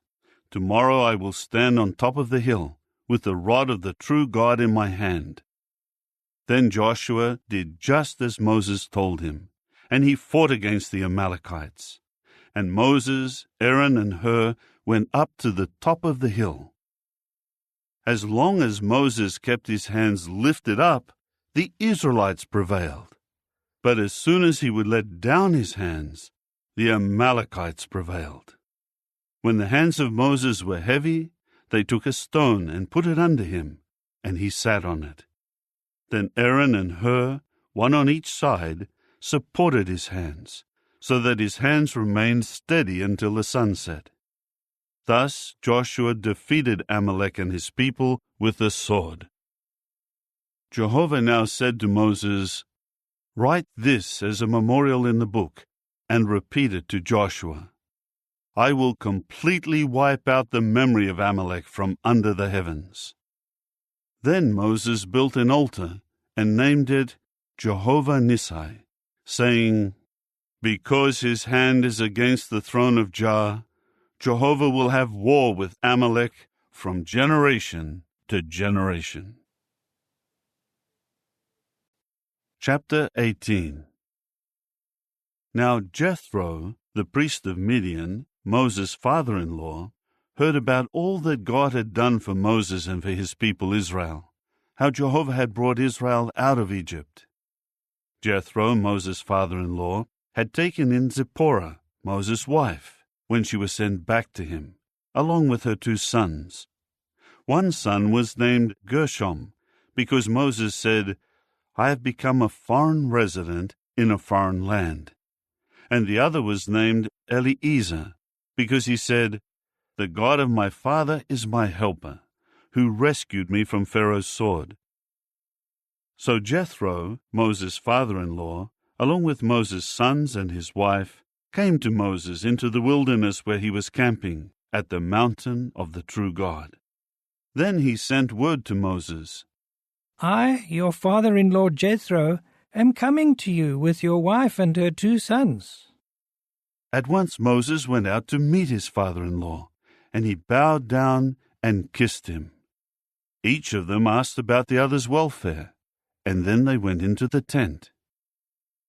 Moses related to his father-in-law all that Jehovah had done to Pharaoh and Egypt in behalf of Israel, all the hardships that had befallen them along the way, and how Jehovah had delivered them. Jethro rejoiced over all the good that Jehovah had done for Israel by rescuing them from Egypt. Then Jethro said, "Praised be Jehovah, who rescued you from Egypt and from Pharaoh, and who rescued the people from under Egypt's control. Now I know that Jehovah is greater than all the other gods, because of what he did to those who acted arrogantly against his people." Then Jethro, Moses' father-in-law, brought a burnt offering and sacrifices for God, and Aaron and all the elders of Israel came to eat a meal with Moses' father-in-law before the true God. On the next day, Moses sat down as usual to serve as judge for the people, and the people kept standing before Moses from morning until evening. When Moses' father-in-law saw all that he was doing for the people, he said, "What is this that you are doing for the people? Why do you sit here alone with all the people standing before you from morning until evening?" Moses said to his father-in-law, "Because the people keep coming to me to inquire of God. When a case arises, it comes to me, and I must judge between one person and the other, and I make known the decisions of the true God and his laws." Moses' father-in-law said to him, "What you are doing is not good. You will surely wear out, both you and this people who are with you, because this is too big a load for you, and you cannot carry it by yourself. Now listen to me. I will give you advice, and God will be with you. You serve as representative for the people before the true God, and you must bring the cases to the true God. You should warn them about what the regulations and the laws are, and make known to them the way in which they should walk, and the work that they should do. But you should select from the people capable men, fearing God, trustworthy men, hating dishonest profit, and appoint these over them as chiefs over thousands, chiefs over hundreds, chiefs over 50s, and chiefs over 10s. They should judge the people when cases arise, and they will bring every difficult case to you, but every minor case they will decide. Make it easier for yourself by letting them share the load along with you. If you do this, and God so commands you, you will be able to stand the strain, and everyone will go home satisfied." Moses immediately listened to his father-in-law and did all that he had said. Moses chose capable men out of all Israel and appointed them heads over the people, as chiefs of thousands, chiefs of hundreds, chiefs of 50s, and chiefs of 10s. So they judged the people when cases arose. A difficult case they would bring to Moses, but every minor case they would judge. After that, Moses saw his father-in-law off, and he went his way to his land. Chapter 19. In the 3rd month after the Israelites went out of the land of Egypt, on the same day they came to the wilderness of Sinai. They pulled away from Rephidim and came to the wilderness of Sinai, and camped in the wilderness. Israel camped there in front of the mountain. Then Moses went up to the true God, and Jehovah called to him from the mountain, saying, This is what you are to say to the house of Jacob, and to tell the Israelites. You have seen for yourselves what I did to the Egyptians, in order to carry you on wings of eagles, and bring you to myself. Now, if you will strictly obey my voice and keep my covenant, you will certainly become my special property out of all peoples, for the whole earth belongs to me. You will become to me a kingdom of priests and a holy nation. These are the words that you are to say to the Israelites. So Moses went and summoned the elders of the people and declared to them all these words that Jehovah had commanded him. After that, all the people answered unanimously, All that Jehovah has spoken, we are willing to do. Moses immediately took the people's response to Jehovah. And Jehovah said to Moses, Look, I am coming to you in a dark cloud, so that the people may hear when I speak with you, and so that they may always put faith in you as well. Then Moses reported the words of the people to Jehovah. Then Jehovah said to Moses, Go to the people, and sanctify them today and tomorrow, and they must wash their clothing. And they must be ready for the third day, because on the third day Jehovah will come down upon Mount Sinai before the eyes of all the people. You must set boundaries for the people all around it, and tell them, Beware of going up to the mountain or touching its border. Anybody touching the mountain will surely be put to death. No hand is to touch him, but he will either be stoned or be shot through. Whether beast or man, he will not live. But at the sound of the ram's horn, they may come up to the mountain. Then Moses went down from the mountain to the people, and he began to sanctify the people, and they washed their clothing. He said to the people, Get ready for the third day. Abstain from sexual relations. On the morning of the third day, there was thunder and lightning, and there was a heavy cloud on the mountain, and a very loud sound of a horn, and all the people in the camp began to tremble. Moses now brought the people out of the camp to meet the true God, and they took their place at the base of the mountain. Mount Sinai smoked all over, because Jehovah came down upon it in fire, and its smoke was rising like the smoke of a kiln, and the whole mountain was trembling violently. As the sound of the horn grew louder and louder, Moses spoke, and the voice of the true God answered him. So Jehovah came down upon Mount Sinai, to the top of the mountain. Then Jehovah called Moses to the top of the mountain, and Moses went up. Jehovah now said to Moses, Go down and warn the people not to try to force their way through to look at Jehovah, or many of them will perish. And let the priests who regularly come near to Jehovah sanctify themselves, so that Jehovah may not strike them. Moses then said to Jehovah, The people are not able to come up to Mount Sinai, because you already warned us, saying, Set boundaries around the mountain, and make it sacred. However, Jehovah said to him, Go, descend, and come back up, you and Aaron with you. But do not let the priests and the people force their way through to come up to Jehovah, so that he may not strike them. So Moses descended to the people and told them. Chapter 20. Then God spoke all these words. I am Jehovah your God, who brought you out of the land of Egypt, out of the house of slavery.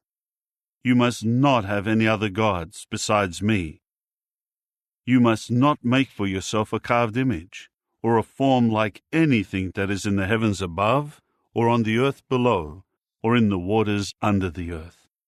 You must not bow down to them, nor be enticed to serve them, For I, Jehovah your God, am a God who requires exclusive devotion, bringing punishment for the error of fathers upon sons, upon the 3rd generation, and upon the 4th generation of those who hate me, but showing loyal love to the 1,000th generation of those who love me and keep my commandments.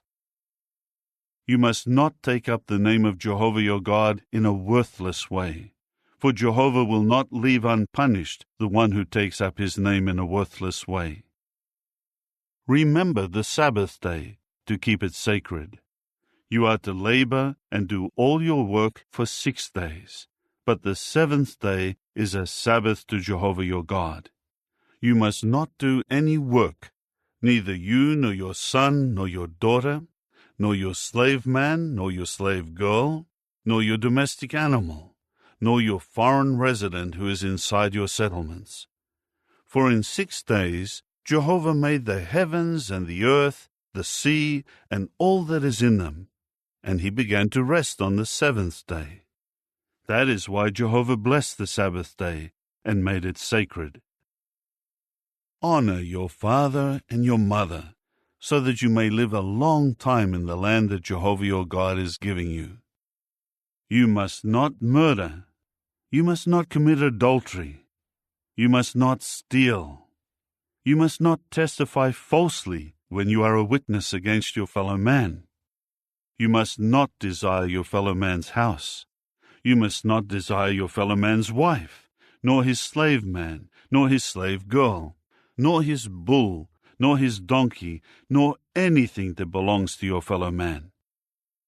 Now all the people were witnessing the thunder and lightning, the sound of the horn, and the mountain smoking, and seeing this made them tremble and stand at a distance. So they said to Moses, You speak with us, and we will listen.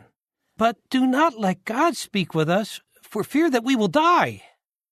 So Moses said to the people, Do not be afraid, for the true God has come to put you to the test, in order that the fear of him may continue with you, so that you may not sin. So the people kept standing at a distance, but Moses went near to the dark cloud where the true God was. Then Jehovah said to Moses, This is what you are to say to the Israelites. You have seen for yourselves that I spoke with you from heaven. You must not make gods of silver alongside me, and you must not make gods of gold for yourselves. An altar of earth you are to make for me, and you will sacrifice on it your burnt offerings, your communion sacrifices, your flock, and your herd. In every place where I cause my name to be remembered, I will come to you, and I will bless you. If you make an altar of stones for me, you must not build it using stones cut with tools. For if you do use your chisel on it, you will profane it. And you must not go up by steps to my altar, that your private parts may not be exposed upon it. Chapter 21. These are the judicial decisions that you are to convey to them. If you buy a Hebrew slave, he will serve as a slave for 6 years, but in the 7th year he will be set free without paying anything. If he came by himself, he will go out by himself. If he is the husband of a wife, then his wife must go out with him. If his master gives him a wife, and she bears him sons or daughters, the wife and her children will become her master's, and he will go out by himself. But if the slave should insist and say, I love my master, my wife, and my sons, I do not want to be set free, his master must bring him before the true God. Then he will bring him up against the door or the doorpost, and his master will pierce his ear through with an awl, and he will be his slave for life. If a man sells his daughter as a slave, she will not go free the same way that a slave man does. If her master is not pleased with her, and he does not designate her as a concubine, but causes her to be purchased by someone else, he will not be entitled to sell her to foreigners, for he has betrayed her. If he selects her for his son, he is to grant her the rights of a daughter. If he takes another wife for himself, the sustenance, the clothing, and the marriage due of the first wife are not to be diminished. If he will not render these 3 things to her, then she is to go free, without paying any money. Anyone who strikes a man so that he dies must be put to death. But if he does it unintentionally, and the true God lets it happen, I will designate for you a place where he can flee. If a man becomes very angry with his fellow man, and he deliberately kills him, the man must die, even if you have to take him from my altar. One who strikes his father or his mother must be put to death. If anyone kidnaps a man and sells him, or is caught holding him, he must be put to death. Anyone who curses his father or his mother must be put to death. This is what should happen if men quarrel, and one strikes his fellow man with a stone or a fist, and he does not die, but is confined to his bed. If he is able to get up and walk around outdoors with the aid of a staff, then the one who struck him must be free from punishment. He will only make compensation for the time the injured man lost from his work, until he is completely healed. If a man strikes his slave man or his slave girl with a stick, and that one dies by his hand, that one must be avenged. However, if he survives for 1 or 2 days, he is not to be avenged, because he is someone bought with his owner's money. If men should struggle with each other, and they hurt a pregnant woman, and she gives birth prematurely, but no fatality results, the offender must pay the damages imposed on him by the husband of the woman, and he must pay it through the judges. But if a fatality does occur, then you must give life for life, eye for eye, tooth for tooth, hand for hand, foot for foot, burn for burn, wound for wound, blow for blow. If a man strikes the eye of his slave man or the eye of his slave girl, and he destroys it, he is to let the slave go free in compensation for his eye. And if he knocks out the tooth of his slave man or of his slave girl, he is to let the slave go free in compensation for his tooth. If a bull gores a man or a woman, and that one dies, the bull must be stoned to death, and its meat is not to be eaten. But the owner of the bull is free from punishment. But if a bull was in the habit of goring, and its owner had been warned, but he would not keep it under guard, and it killed a man or a woman, the bull is to be stoned, and its owner is also to be put to death. If a ransom is imposed on him, he must give as the redemption price for his life all that may be imposed on him. Whether it gored a son or a daughter, it is to be done to the bull's owner according to this judicial decision. If the bull gored a slave man or a slave girl, he will give the price of 30 shekels to that one's master, and the bull will be stoned to death. If a man uncovers or digs a pit and does not cover it, and a bull or a donkey falls into it, the owner of the pit is to make compensation. He is to pay the price to its owner, and the dead animal will become his. If a man's bull hurts another's bull, and it dies, then they must sell the live bull and divide the price paid for it. They should also divide the dead animal. Or if it was known that a bull had been in the habit of goring, but its owner would not keep it under guard, he must make compensation with bull for bull, and the dead one will become his own. Chapter 22. If a man steals a bull or a sheep, and he slaughters or sells it, he is to compensate with 5 bulls for the bull and 4 sheep for the sheep. If a thief is found in the act of breaking in, and he gets struck and dies, there is no blood guilt for him. But if it happens after sunrise, there is blood guilt for him. He must make compensation. If he has nothing, then he must be sold for the things he stole.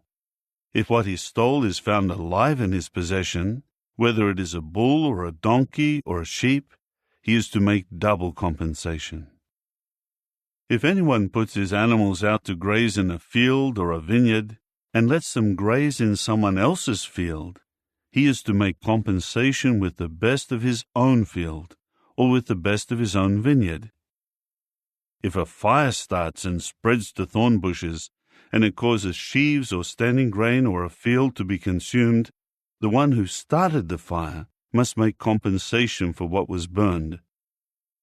If a man gives his fellow man money or articles to keep, and these are stolen from the fellow man's house, if the thief is found, he must make double compensation. If the thief is not found, the owner of the house must be brought before the true God, in order to determine whether he put his hand on the goods of his fellow man.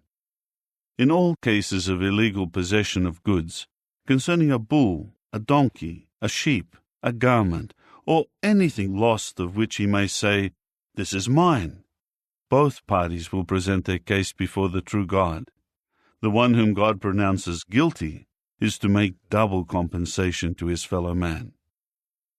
If a man gives his fellow man a donkey, or a bull, or a sheep, or any domestic animal to keep, and it dies, or gets maimed, or gets led away while nobody is looking, there should be an oath made between them before Jehovah, that he did not lay his hand on the goods of his fellow man, and the owner must accept it.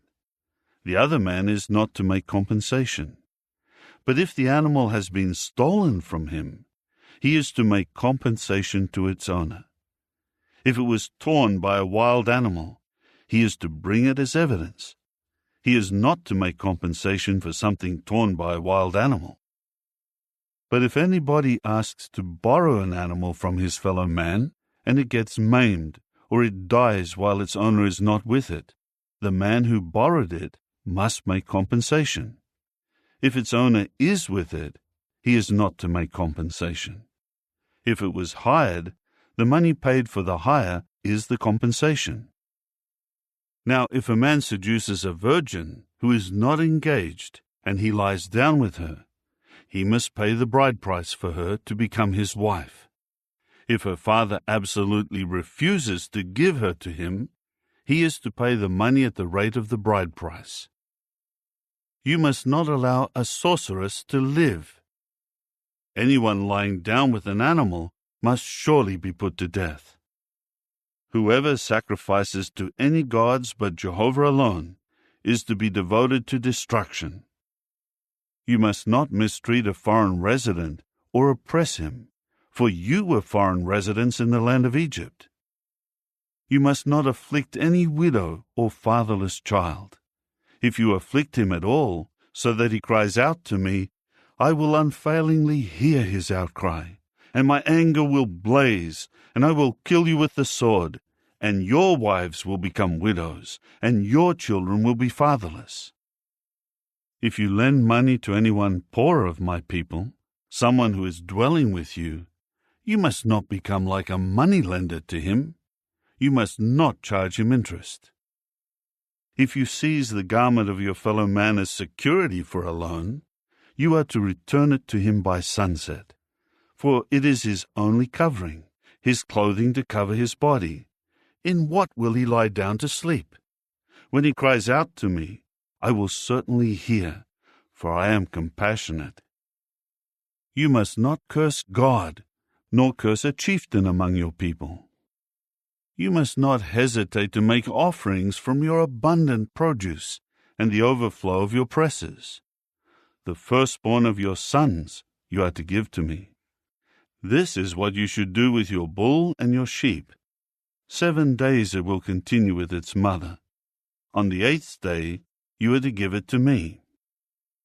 You should prove yourselves holy people to me, and you must not eat the flesh of anything in the field that has been torn by a wild animal. You should throw it to the dogs.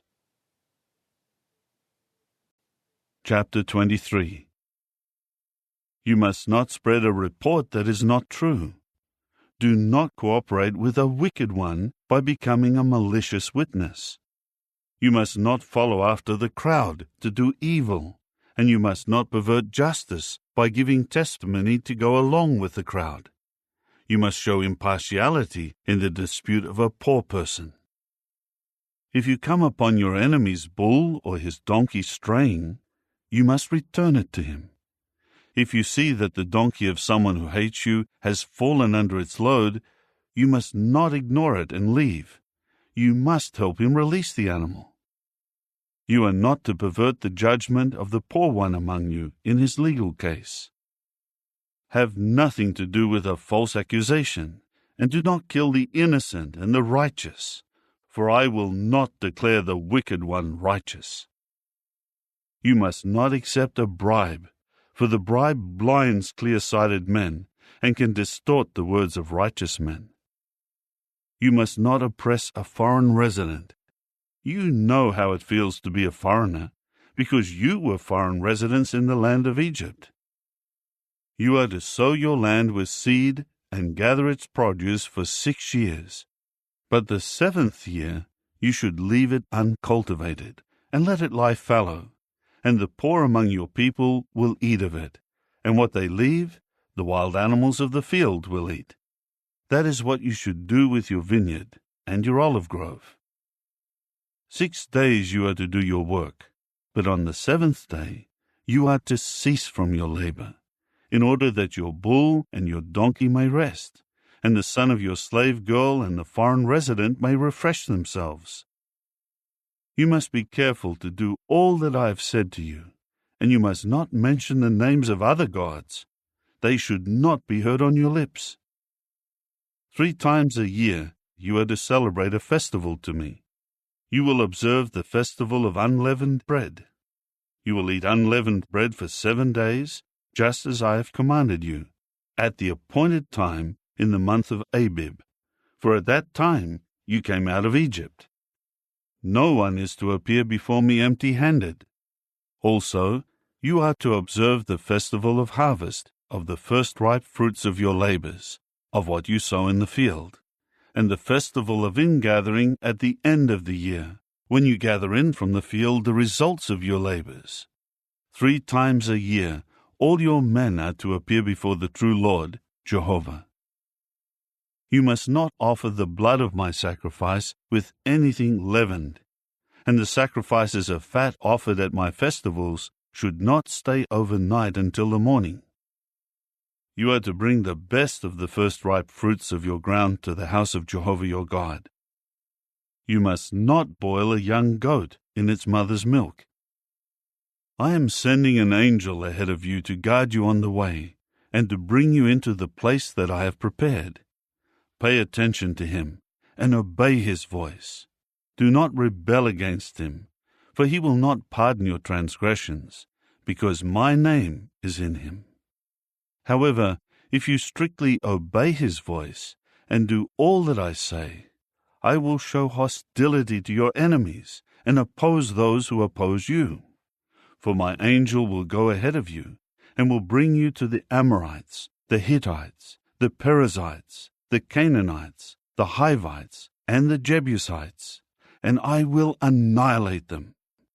You must not bow down to their gods, or be persuaded to serve them, and you must not imitate their practices. Instead, you must demolish them and smash their sacred pillars. You must serve Jehovah your God, and he will bless your bread and your water. I will remove sickness from among you. The women in your land will not suffer a miscarriage or be barren, and I will give you a full lifespan. I will send the fear of me ahead of you, and I will throw into confusion all the people you encounter, and I will cause all your enemies to flee from you in defeat. I will send the feeling of dejection ahead of you, and it will drive the Hivites, the Canaanites, and the Hittites out from before you. I will not drive them out from before you in 1 year, so that the land does not become desolate, and the wild animals of the field multiply against you. Little by little I will drive them out from before you, until you become fruitful and take possession of the land. I will set your boundary from the Red Sea to the Sea of the Philistines, and from the wilderness to the river. For I will give the inhabitants of the land into your hand, and you will drive them out from before you. You must not make a covenant with them or their gods. They should not dwell in your land, so that they may not cause you to sin against me. If you should serve their gods, it would surely become a snare to you. Chapter 24. Then he said to Moses, Go up to Jehovah, you and Aaron, Nadab and Abihu, and 70 of the elders of Israel, and bow down from a distance. Moses should approach Jehovah by himself, but the others should not approach, and the people should not go up with him. Then Moses came and related to the people all the words of Jehovah, and all the judicial decisions, and all the people answered with one voice, All the words that Jehovah has spoken, we are willing to do. So Moses wrote down all the words of Jehovah. Then he got up early in the morning and built at the foot of the mountain an altar and 12 pillars corresponding to the 12 tribes of Israel. After that, he sent young Israelite men, and they offered up burnt offerings and sacrificed bulls as communion sacrifices to Jehovah. Then Moses took half of the blood and put it in bowls, and half of the blood he sprinkled on the altar. Then he took the book of the covenant and read it aloud to the people. And they said, All that Jehovah has spoken we are willing to do, and we will be obedient. So Moses took the blood and sprinkled it on the people, and said, This is the blood of the covenant that Jehovah has made with you, in harmony with all these words. Moses and Aaron, Nadab and Abihu, and 70 of the elders of Israel went up, and they saw the God of Israel. Under his feet was what seemed like a sapphire pavement, and it was as pure as the heavens themselves. He did not harm the distinguished men of Israel, and they saw a vision of the true God, and ate and drank.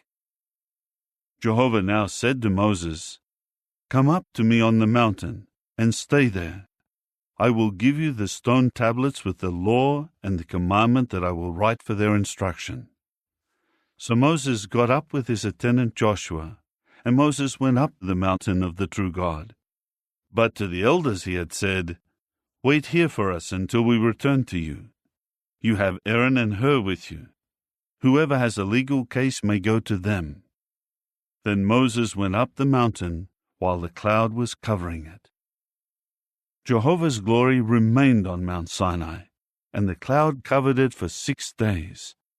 On the 7th day, he called to Moses from the midst of the cloud. To the Israelites who were watching, the appearance of Jehovah's glory was like a consuming fire on the mountain top.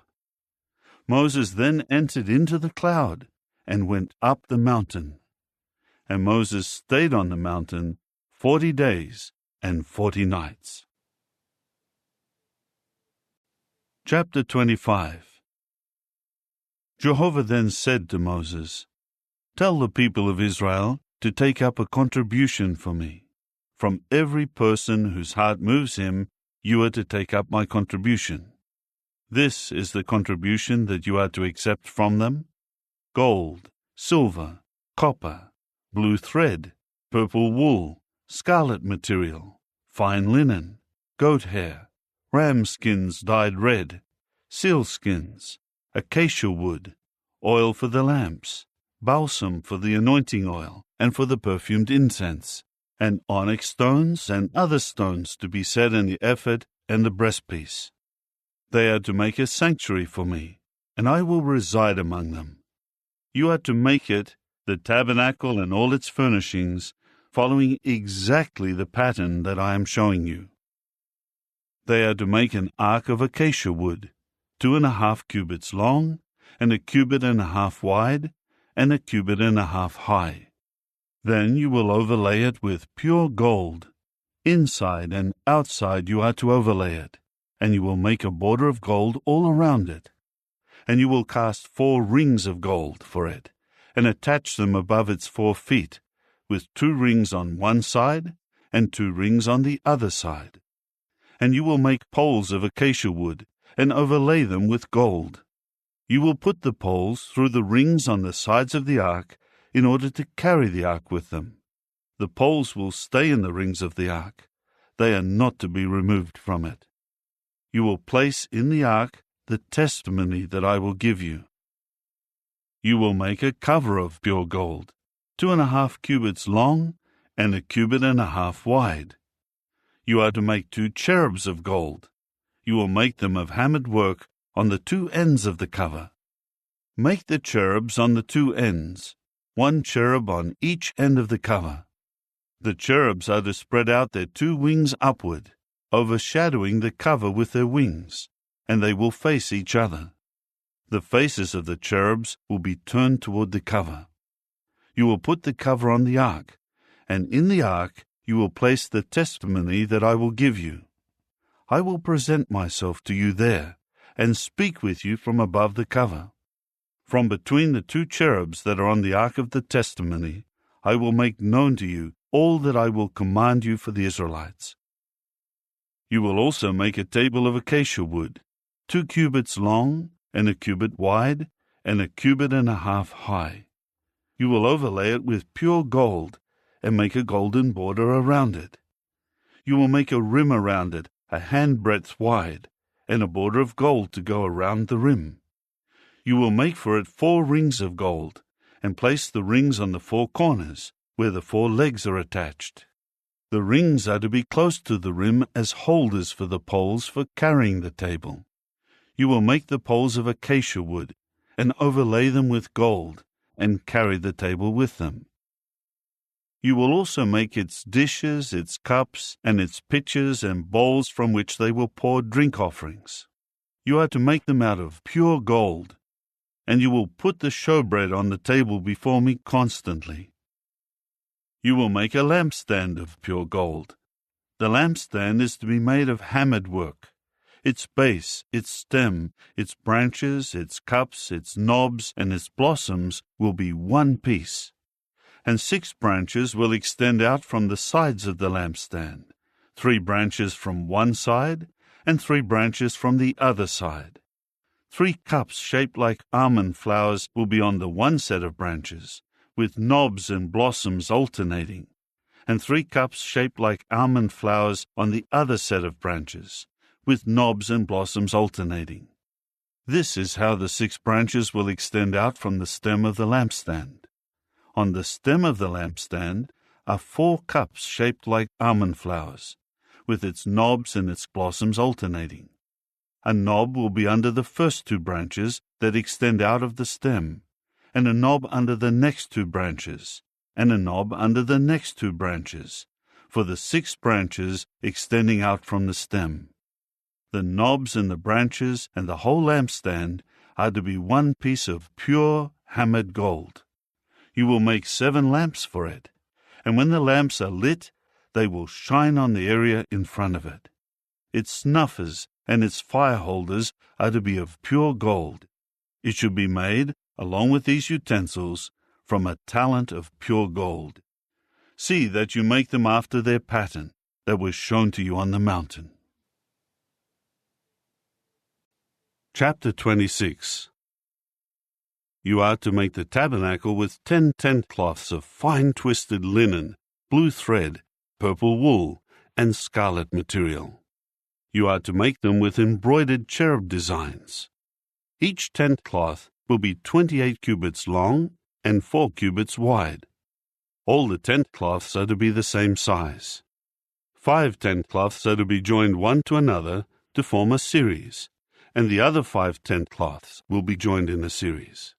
You will make loops of blue thread on the edge of the one tent cloth at the end of the series, and you are to do the same on the outermost edge of the other set, where it will join.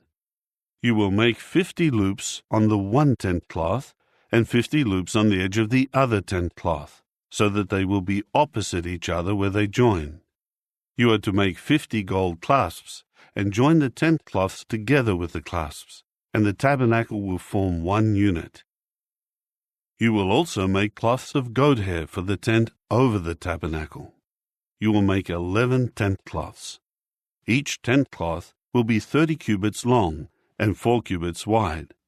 All 11 tent cloths are to be the same size.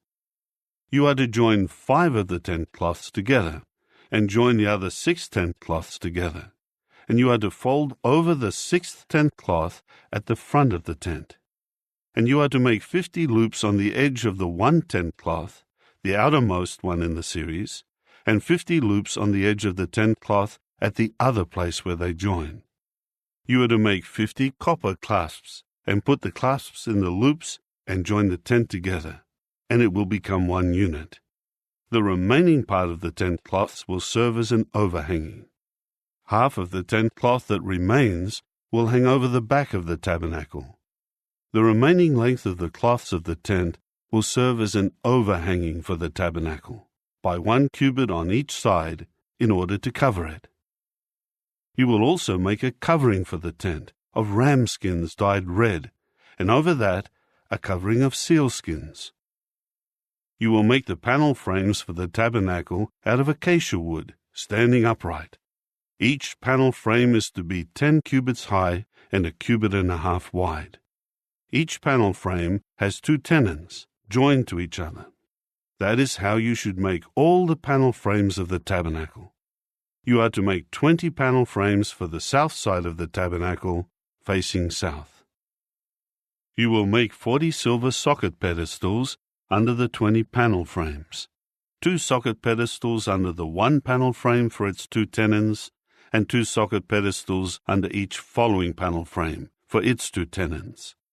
For the other side of the tabernacle, the northern side, make 20 panel frames and their 40 silver socket pedestals, 2 socket pedestals under one panel frame, and 2 socket pedestals under each following panel frame. For the rear section of the tabernacle to the west, you will make 6 panel frames. You will make 2 panel frames to serve as the 2 rear corner posts of the tabernacle. They should be doubled from the bottom to the top, up to the first ring. This should be done for both of them, and they will form the 2 corner posts. And there will be 8 panel frames, and their 16 silver socket pedestals, 2 socket pedestals under the one panel frame, and 2 socket pedestals under each following panel frame. You will make bars of acacia wood, 5 for the panel frames of the one side of the tabernacle, and 5 bars for the panel frames of the other side of the tabernacle, and 5 bars for the panel frames of the side of the tabernacle to the west, for the rear section. The middle bar that runs along the center of the panel frames should extend from end to end. You will overlay the panel frames with gold, and you will make their rings of gold, as holders for the bars, and you will overlay the bars with gold. You must set up the tabernacle according to its plan that you were shown in the mountain. You are to make a curtain of blue thread, purple wool, scarlet material, and fine twisted linen. It will be made with cherubs embroidered on it. You will hang it on 4 pillars of acacia, overlaid with gold. Their hooks are to be of gold. The pillars are set on 4 socket pedestals of silver. You will hang the curtain under the clasps, and bring the Ark of the Testimony there within the curtain. The curtain will make a division for you, between the holy and the most holy. You must put the cover on the Ark of the Testimony in the most holy.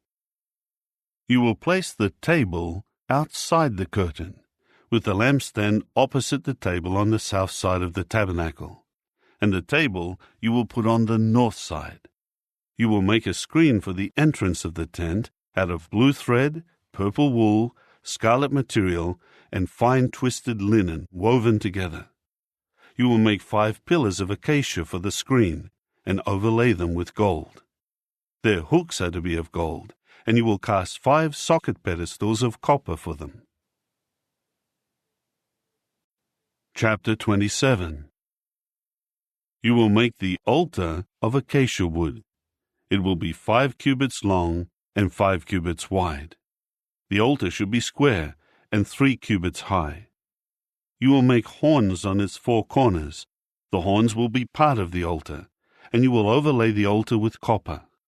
You will make buckets for clearing away its ashes, along with shovels, bowls, forks, and fire holders, and you will make all its utensils of copper. You will make a grating for the altar, a network of copper, and on the network 4 rings of copper at its 4 corners. You will set it down below the rim of the altar, and the network will extend partway down into the altar. You will make poles of acacia wood for the altar, and overlay them with copper. The poles will be inserted into the rings, so that the poles are on the 2 sides of the altar when it is carried. You will make the altar in the form of a hollow chest of planks. It should be made just as he showed you on the mountain. You will make the courtyard of the tabernacle. For the south side, facing south, the courtyard will have hanging curtains of fine twisted linen, 100 cubits long for the one side. It will have 20 pillars, with 20 copper socket pedestals. The hooks of the pillars and their connectors are of silver. The hanging curtains for the north side will also be 100 cubits long, along with its 20 pillars and their 20 copper socket pedestals, with silver hooks and connectors for the pillars. There are to be hanging curtains on the west side for 50 cubits, across the width of the courtyard, with 10 pillars and 10 socket pedestals. The width of the courtyard on the east side toward the sunrise is 50 cubits. There will be 15 cubits of hanging curtains on the one side, with 3 pillars and 3 socket pedestals. And for the other side, there will be 15 cubits of hanging curtains, with 3 pillars and 3 socket pedestals. The entrance of the courtyard should have a screen 20 cubits long, made of blue thread, purple wool, scarlet material, and fine twisted linen woven together, with 4 pillars and their 4 socket pedestals. All the pillars surrounding the courtyard will have silver fasteners and silver hooks, but their socket pedestals will be of copper.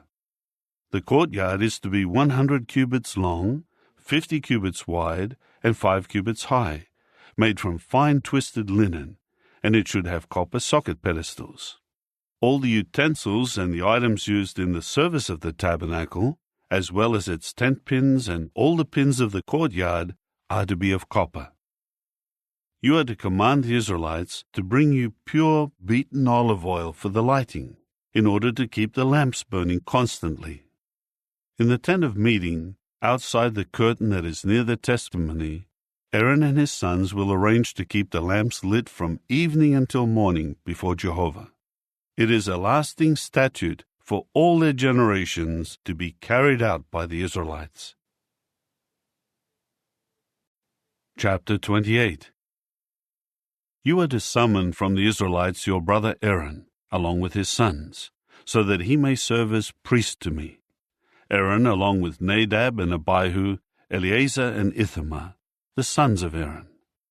You are to make holy garments for Aaron your brother, for glory and beauty. You are to speak to all those who are skillful, those whom I have filled with the spirit of wisdom, and they will make Aaron's garments for his sanctification, so that he may serve as priest to me. These are the garments that they will make: a breastpiece, an ephod, a sleeveless coat, a checkered robe, a turban, and a sash. They will make these holy garments for your brother Aaron and his sons, so that he may serve as priest to me. The skilled workers will use the gold, the blue thread, the purple wool, the scarlet material, and the fine linen. They are to make the ephod of gold, blue thread, purple wool, scarlet material, and fine twisted linen, and it should be embroidered. It is to have 2 shoulder pieces that are joined at the 2 top edges. The woven belt, which is attached to the ephod for tying it securely in position, should be of the same materials: gold, blue thread, purple wool, scarlet material, and fine twisted linen. You are to take 2 onyx stones and engrave on them the names of the sons of Israel, 6 names on the one stone, and the 6 remaining names on the other stone, in the order of their births. A stone engraver will engrave the names of the sons of Israel on the 2 stones, as he would engrave a seal. Then you are to have them mounted in gold settings. You are to put the 2 stones on the shoulder pieces of the ephod, as memorial stones for the sons of Israel, and Aaron must carry their names before Jehovah on his 2 shoulder pieces as a memorial. You are to make settings of gold, and 2 chains of pure gold, twisted like a cord, and you must attach the corded chains to the settings. You are to have an embroiderer make the breastpiece of judgment. It should be made like the ephod, out of gold, blue thread, purple wool, scarlet material, and fine twisted linen. It should be square when doubled, a span long and a span wide. You should set in it mounted stones, 4 rows of stones. The first row is ruby, topaz, and emerald. The second row is turquoise, sapphire, and jasper. The third row is leshem stone, agate, and amethyst. The fourth row is chrysolite, onyx, and jade. They should be mounted in settings of gold. The stones will correspond to the names of the 12 sons of Israel. Each one should be engraved like a seal, each name representing one of the 12 tribes. You are to make wreathed chains on the breastpiece, like cords of pure gold. You are to make 2 rings of gold for the breastpiece, and attach the 2 rings to the 2 ends of the breastpiece. You are to put the 2 cords of gold through the 2 rings at the ends of the breastpiece.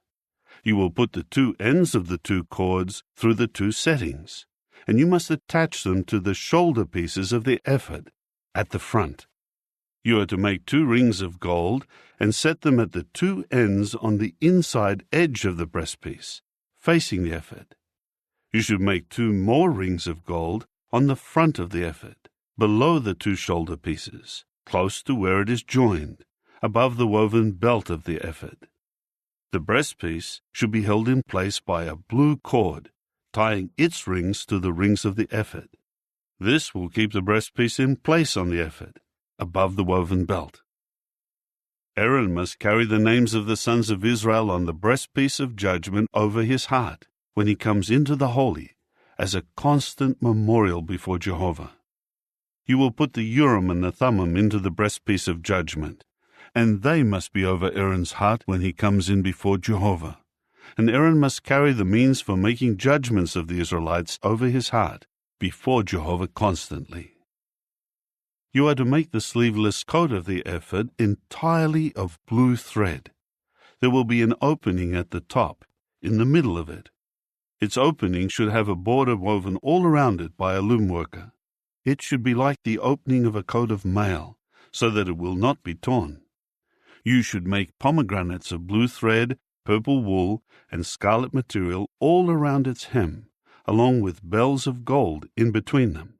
You should alternate a bell of gold and a pomegranate, a bell of gold and a pomegranate, all around the hem of the sleeveless coat.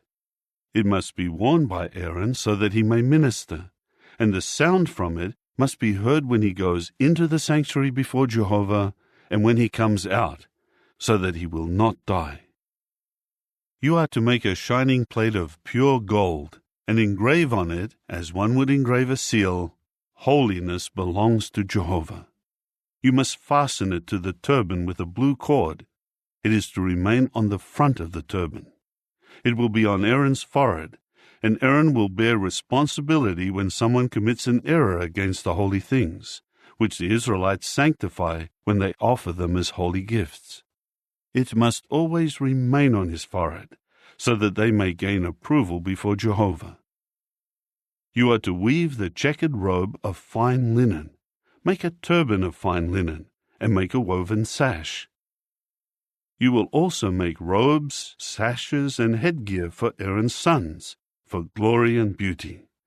You will clothe your brother Aaron and his sons with him, and you are to anoint them, and install them, and sanctify them, and they will serve as priests to me. Also, make linen shorts for them, to cover their naked flesh. These are to extend from the hips to the thighs. These must be worn by Aaron and his sons when they come into the tent of meeting, or when they approach the altar to minister in the holy place, so that they may not incur guilt and die. It is a permanent statute for him and his offspring after him. Chapter 29. This is what you are to do to sanctify them, to serve as priests to me. Take a young bull, 2 unblemished rams, unleavened bread, unleavened ring-shaped loaves mixed with oil, and unleavened wafers spread with oil. You are to make them with fine wheat flour, and put them in a basket, and present them in the basket, along with the bull and the 2 rams. You will present Aaron and his sons at the entrance of the tent of meeting, and wash them with water. Then you are to take the garments, and clothe Aaron with the robe, the sleeveless coat of the ephod, and the breastpiece. And you are to tie the woven belt of the ephod securely around his waist. You will put the turban on his head, and put the holy sign of dedication on the turban, and take the anointing oil, and pour it on his head, and anoint him. Then bring his sons forward, and clothe them with the robes, and wrap the sashes around them, Aaron as well as his sons, and put on their headgear, and the priesthood will become theirs as a permanent statute. This is how you should install Aaron and his sons to serve as priests. You are now to present the bull before the tent of meeting, and Aaron and his sons will lay their hands on the bull's head. Slaughter the bull before Jehovah at the entrance of the tent of meeting. Take some of the bull's blood on your finger and put it on the horns of the altar, and pour out all the rest of the blood at the base of the altar.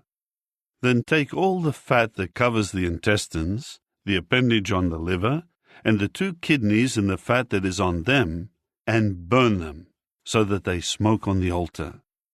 But the bull's flesh and its skin and its dung you will burn with fire outside the camp. It is a sin offering. Then take the 1 ram, and Aaron and his sons are to lay their hands on the ram's head. Slaughter the ram, and take its blood and sprinkle it on all sides of the altar. Cut the ram into its pieces, and wash its intestines and its shanks, and arrange the pieces together with its head. You must burn the entire ram, making it smoke on the altar. It is a burnt offering to Jehovah, a pleasing aroma. It is an offering made by fire to Jehovah. Next, you are to take the other ram, and Aaron and his sons are to lay their hands on the ram's head. Slaughter the ram, and take some of its blood, and put it on Aaron's right earlobe, and on his son's right earlobe, and on the thumb of their right hand, and the big toe of their right foot, and sprinkle the blood on all sides of the altar. Then take some of the blood that is on the altar, and some of the anointing oil, and spatter it on Aaron and his garments, and on his sons and his sons' garments, so that he and his garments, and his sons and their garments may be holy. Then take from the ram the fat tail, the fat that covers the intestines, the appendage of the liver, the 2 kidneys and the fat that is on them, and the right leg, for it is a ram of installation. Take also a round loaf of bread, and a ring-shaped loaf of oiled bread, and a wafer out of the basket of unleavened bread that is before Jehovah. You must place them all in the hands of Aaron and in the hands of his sons, and you are to wave them back and forth as a wave offering before Jehovah. Then you will take them out of their hands and burn them on the altar, on top of the burnt offering, as a pleasing aroma before Jehovah. It is an offering made by fire to Jehovah. Then take the breast of the ram of installation, which is offered in behalf of Aaron, and wave it back and forth as a wave offering before Jehovah, and it will become your portion. You are to sanctify the breast of the wave offering, and the leg of the sacred portion that was waved and that was taken from the ram of installation, from what was offered for Aaron and for his sons. It is to become Aaron's and his sons, by a permanent regulation to be carried out by the Israelites, for it is a sacred portion, and it will become a sacred portion to be given by the Israelites. It is their sacred portion for Jehovah from their communion sacrifices. The holy garments that belong to Aaron will be used by his sons after him when they are anointed and installed as priests. The priest from among his sons who succeeds him and who comes into the tent of meeting to minister in the holy place will wear them for 7 days. You will take the ram of installation and boil its flesh in a holy place. Aaron and his sons will eat the flesh of the ram and the bread that is in the basket at the entrance of the tent of meeting. They are to eat the things with which atonement was made to install them as priests and to sanctify them. But an unauthorized person may not eat them, for they are something holy. If any of the flesh of the installation sacrifice and of the bread is left over until the morning, then you must burn what is left with fire. It must not be eaten, for it is something holy. You are to do this way to Aaron and his sons, according to all that I have commanded you. You will take 7 days to install them as priests. You will offer the bull of the sin offering daily for an atonement, and you are to purify the altar from sin by making atonement for it, and you must anoint it to sanctify it. You will take 7 days to make atonement for the altar, and you must sanctify it so that it may become a most holy altar. Anyone who touches the altar is to be holy. This is what you will offer on the altar: 2 one-year-old rams each day continually. Offer the 1 young ram in the morning and the other ram at twilight. 1/10 part of an ephah measure of fine flour mixed with 1/4 of a hin of beaten oil and a drink offering of 1/4 of a hin of wine will go for the first young ram. You will offer the second young ram at twilight, along with the same grain and drink offerings as in the morning. You will render it as a pleasing aroma, an offering made by fire to Jehovah. It is to be a regular burnt offering throughout your generations at the entrance of the tent of meeting before Jehovah, where I will present myself to you, to speak to you there. I will present myself there to the Israelites, and it will be sanctified by my glory. I will sanctify the tent of meeting and the altar, and I will sanctify Aaron and his sons, so that they may serve as priests to me. I will reside among the people of Israel, and I will be their God. And they will certainly know that I am Jehovah their God, who brought them out of the land of Egypt, so that I may reside among them. I am Jehovah their God. Chapter 30. You are to make an altar as a place for burning incense. You will make it of acacia wood. It should be square, 1 cubit long, 1 cubit wide, and 2 cubits high. Its horns will be one piece with it. You are to overlay it with pure gold, its top surface, its sides all around, and its horns, and you are to make a gold border around it. You will also make 2 rings of gold for it below its border, on 2 opposite sides, and these will hold the poles used to carry it. Make the poles of acacia wood, and overlay them with gold. You are to put it before the curtain that is near the ark of the testimony, before the cover that is over the testimony, where I will present myself to you. Aaron will burn perfumed incense on it, making it smoke on the altar when he maintains the lamps each morning. Also, when Aaron lights the lamps at twilight, he will burn the incense. It is a regular incense offering before Jehovah throughout your generations. You must not offer on it unauthorized incense, or a burnt offering, or a grain offering, and you must not pour a drink offering on it. Aaron must make atonement on its horns once a year. With some of the blood of the sin offering of the atonement, he will make atonement for it once a year throughout your generations. It is most holy to Jehovah. Then Jehovah said to Moses, "Whenever you take a census and count the sons of Israel, each one must give a ransom for his life to Jehovah at the time of the census. This is so that no plague may be brought upon them when they are registered. This is what all those who are registered will give, a half shekel by the standard shekel of the holy place. 20 gerahs equal a shekel. A half shekel is the contribution to Jehovah. Everyone registered who is 20 years old and up will give Jehovah's contribution. The rich should not give more, and the poor should not give less than the half shekel, as a contribution to Jehovah to make atonement for your lives. You are to take the silver money of the atonement from the Israelites and give it in behalf of the service of the tent of meeting, that it may serve as a remembrance before Jehovah for the Israelites, to make atonement for your lives. Jehovah spoke further to Moses, saying, Make a copper basin and its stand for washing. Then place it between the tent of meeting and the altar, and put water into it. Aaron and his sons will wash their hands and their feet there. When they go into the tent of meeting, or when they approach the altar to minister and to make offerings of fire and smoke to Jehovah, they will wash with water, so that they do not die. They must wash their hands and their feet, so that they may not die, and it must serve as a permanent regulation for them, for him and his offspring throughout their generations.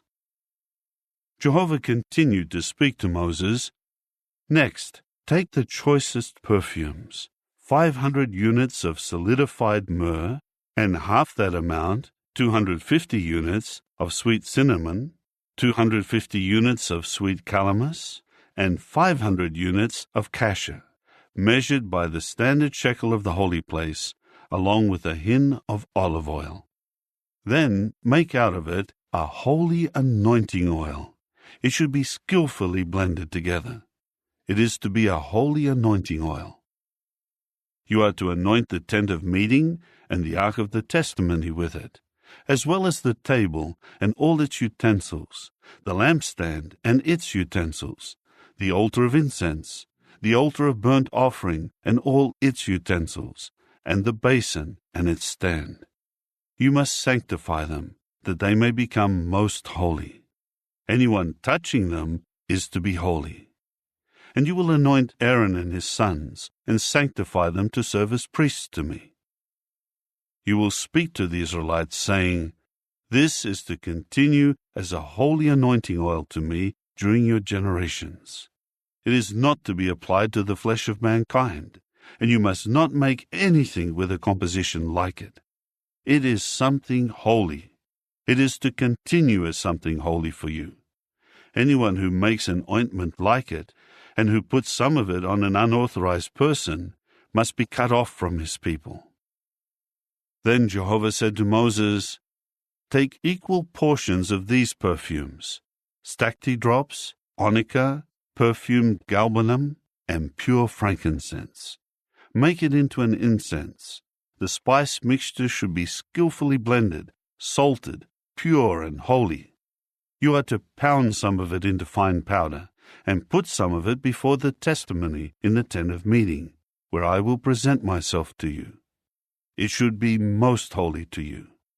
You must not make for your own use the incense that you make with this composition. You are to regard it as something holy to Jehovah. Whoever makes any like it to enjoy its smell must be cut off from his people. Chapter 31. Jehovah continued to speak to Moses, saying, See, I have chosen Bezalel, the son of Uri, the son of Hur, of the tribe of Judah. I will fill him with the Spirit of God, giving him wisdom, understanding, and knowledge of every kind of craftsmanship, for making artistic designs, for working with gold, silver, and copper, for cutting and setting stones, and for making every kind of wood product. Moreover, to assist him I have appointed Aholiab, the son of Ahisamach, of the tribe of Dan, and I am putting wisdom into the heart of all those who are skillful, so that they may make everything I have commanded you: the tent of meeting, the ark of the testimony, and the cover that is on it, all the equipment of the tent, the table and its utensils, the lampstand of pure gold, and all its utensils, the altar of incense, the altar of burnt offering, and all its utensils, the basin and its stand, the finely woven garments, the holy garments for Aaron the priest, the garments of his sons to serve as priests, the anointing oil, and the perfumed incense for the sanctuary. They will do everything I have commanded you. Jehovah said further to Moses, "Speak to the Israelites and tell them, especially you are to keep my Sabbaths. For it is a sign between me and you during your generations, in order that you may know that I, Jehovah, am sanctifying you. You must keep the Sabbath, for it is something holy to you. Whoever profanes it must be put to death. If anyone does any work on it, then that person must be cut off from among his people. 6 days work may be done, but on the 7th day is a Sabbath of complete rest. It is something holy to Jehovah. Anyone doing work on the Sabbath day must be put to death. The Israelites must keep the Sabbath. They must observe the Sabbath during all their generations. It is a lasting covenant. It is an enduring sign between me and the people of Israel. For in 6 days Jehovah made the heavens and the earth, and on the 7th day he rested and refreshed himself." Now as soon as he had finished speaking with him on Mount Sinai, he gave Moses 2 tablets of the testimony, tablets of stone, written on by God's finger. Chapter 32. Meanwhile, the people saw that Moses was taking a long time coming down from the mountain. So the people gathered around Aaron and said to him, "Get up, make for us a god who will go ahead of us, because we do not know what has happened to this Moses, the man who led us up out of the land of Egypt." At this, Aaron said to them, "Take the gold earrings from the ears of your wives, your sons, and your daughters, and bring them to me." So all the people began taking off the gold earrings that were in their ears and bringing them to Aaron. Then he took the gold from them, and he formed it with an engraving tool, and made it into a statue of a calf. They began to say, "This is your God, O Israel, who led you up out of the land of Egypt." When Aaron saw this, he built an altar before it. Then Aaron called out, "There is a festival to Jehovah tomorrow." So they got up early on the next day and began offering up burnt offerings and presenting communion sacrifices. After that, the people sat down to eat and drink. Then they got up to have a good time. Jehovah now said to Moses, "Go, descend, because your people, whom you led up out of the land of Egypt, have corrupted themselves. They have quickly deviated from the way I commanded them to go. They have made for themselves a statue of a calf, and they keep bowing down to it and sacrificing to it and saying, 'This is your God, O Israel, who led you up out of the land of Egypt.'" Jehovah went on to say to Moses, "I have seen that this is an obstinate people. So now let me be, and I will exterminate them in my burning anger, and let me make a great nation from you instead." Then Moses appealed to Jehovah his God and said, "Why, O Jehovah, should you turn your burning anger against your people after bringing them out of the land of Egypt with great power and with a mighty hand? Why should the Egyptians say, 'He had evil intentions when he led them out. He wanted to kill them in the mountains and exterminate them from the surface of the earth'? Turn from your burning anger and reconsider your decision to bring this calamity on your people. Remember your servants, Abraham, Isaac, and Israel, to whom you swore by yourself and said, 'I will multiply your offspring like the stars of the heavens, and I will give all this land that I have designated to your offspring, so that they may take it as a permanent possession.'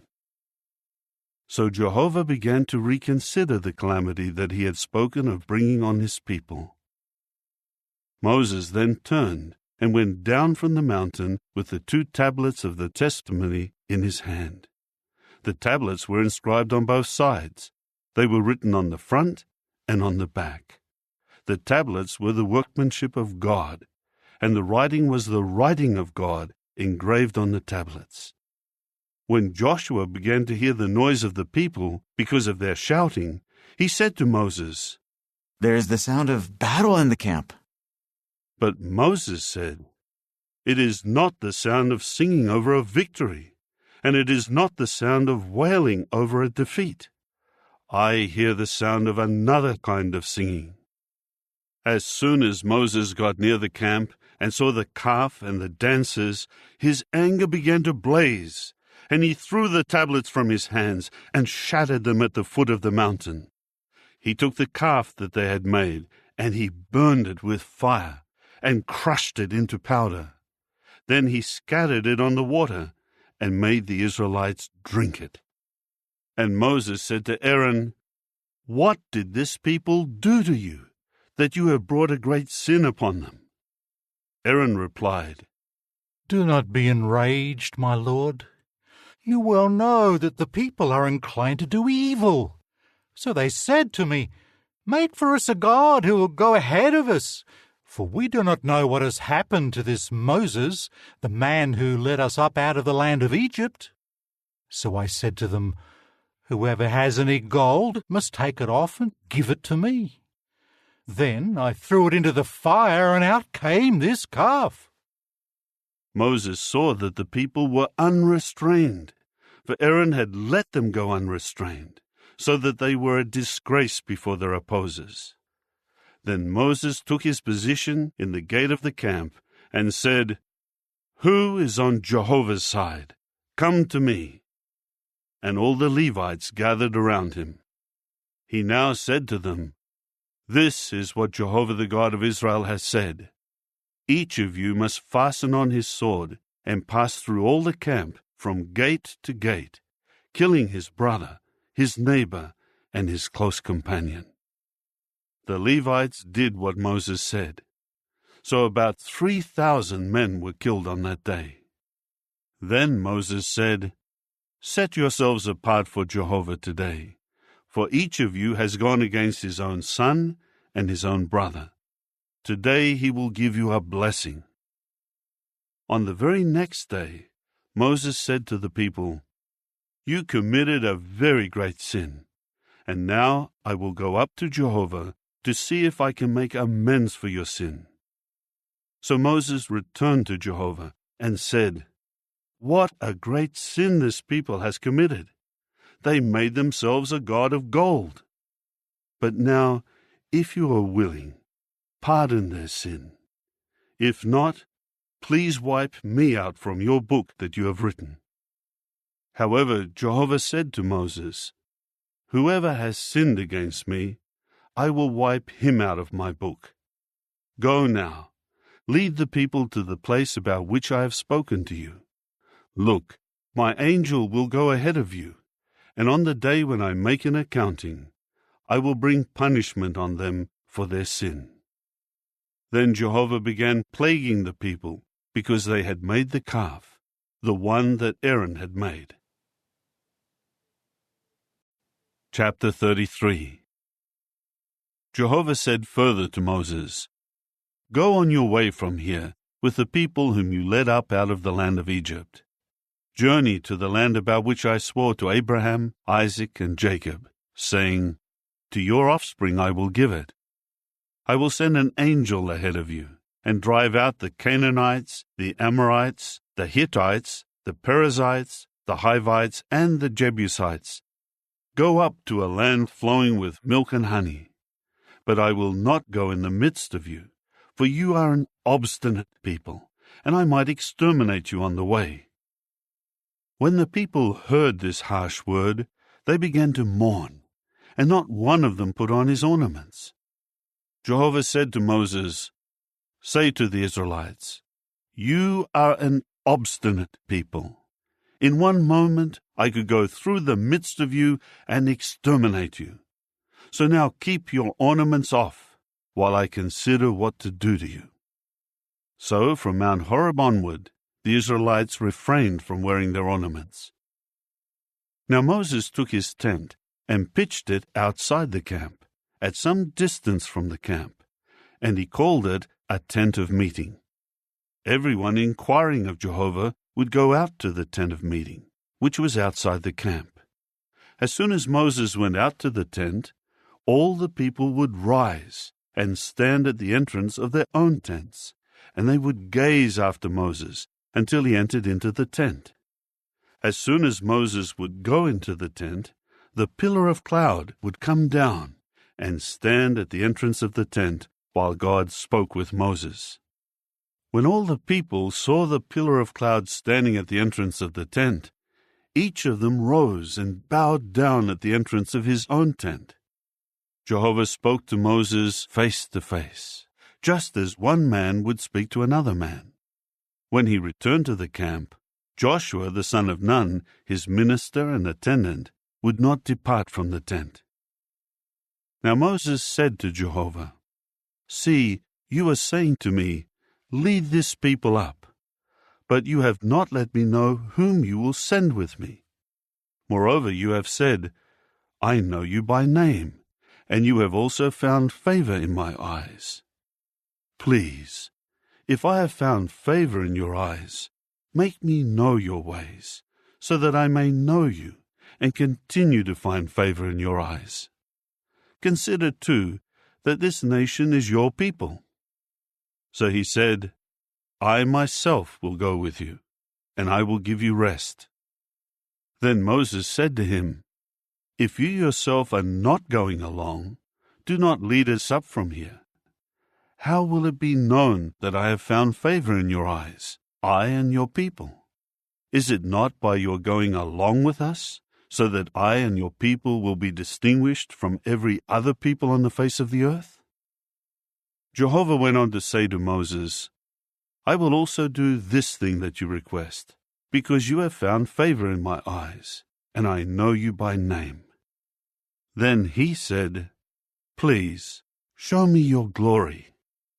But he said, "I will make all my goodness pass before your face, and I will declare before you the name of Jehovah. And I will favor the one whom I favor, and I will show mercy to the one to whom I show mercy." But he added, "You cannot see my face, for no man can see me and live." Jehovah said further, "Here is a place near me. Station yourself on the rock. When my glory is passing by, I will place you in a crevice of the rock, and I will shield you with my hand until I have passed by. After that, I will take my hand away, and you will see my back, but my face may not be seen." Chapter 34. Then Jehovah said to Moses, "Carve out for yourself 2 tablets of stone like the first ones, and I will write on the tablets the words that appeared on the first tablets, which you shattered. Get ready for the morning, as you will go up in the morning to Mount Sinai, and station yourself before me there on the top of the mountain. But nobody may go up with you, and nobody else should be seen anywhere on the mountain. Not even the flocks or herds should graze in front of that mountain." So Moses carved out 2 tablets of stone like the first ones, and got up early in the morning and went up Mount Sinai, just as Jehovah had commanded him. And he took the 2 tablets of stone in his hand. Then Jehovah came down in the cloud and stationed himself with him there, and declared the name of Jehovah. Jehovah was passing before him and declaring, "Jehovah, Jehovah, a God merciful and compassionate, slow to anger, and abundant in loyal love and truth, showing loyal love to thousands, pardoning error and transgression and sin. But he will by no means leave the guilty unpunished, bringing punishment for the error of fathers upon sons and upon grandsons, upon the 3rd generation and upon the 4th generation. Moses hurried to bow low to the earth and prostrate himself. Then he said, "If now I have found favor in your eyes, O Jehovah, then please, Jehovah, go along with us in our midst, although we are an obstinate people, and forgive our error and our sin, and take us as your own possession." In turn he said, "Here I am making a covenant. Before all your people I will do wonderful things that have never been done in all the earth or among all the nations, and all the people among whom you live will see the work of Jehovah, for it is an awe-inspiring thing that I am doing with you. Pay attention to what I am commanding you today. Here I am driving out from before you the Amorites, the Canaanites, the Hittites, the Perizzites, the Hivites, and the Jebusites. Be careful that you do not make a covenant with the inhabitants of the land to which you are going, or it may prove to be a snare among you. But you are to pull down their altars, you are to shatter their sacred pillars, and their sacred poles you are to cut down. You must not bow down to another god, for Jehovah is known for requiring exclusive devotion. Yes, he is a God who requires exclusive devotion. Be careful not to make a covenant with the inhabitants of the land, because when they prostitute themselves to their gods and sacrifice to their gods, someone will invite you, and you will eat from his sacrifice.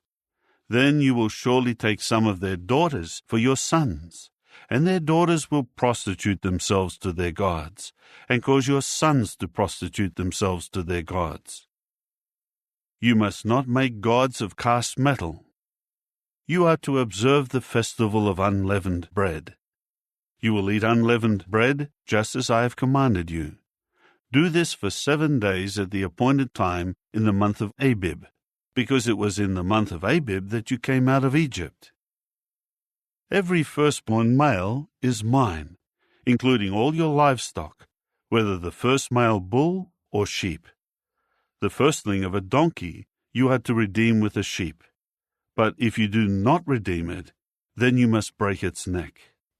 You are to redeem every firstborn of your sons. No one may appear before me empty-handed. 6 days you are to work, but on the 7th day you will rest. Even during plowing time and in harvest you will rest. And you will celebrate your festival of weeks with the first ripe fruits of the wheat harvest, and the festival of ingathering at the turn of the year. 3 times a year all your men are to appear before the true Lord Jehovah, the God of Israel.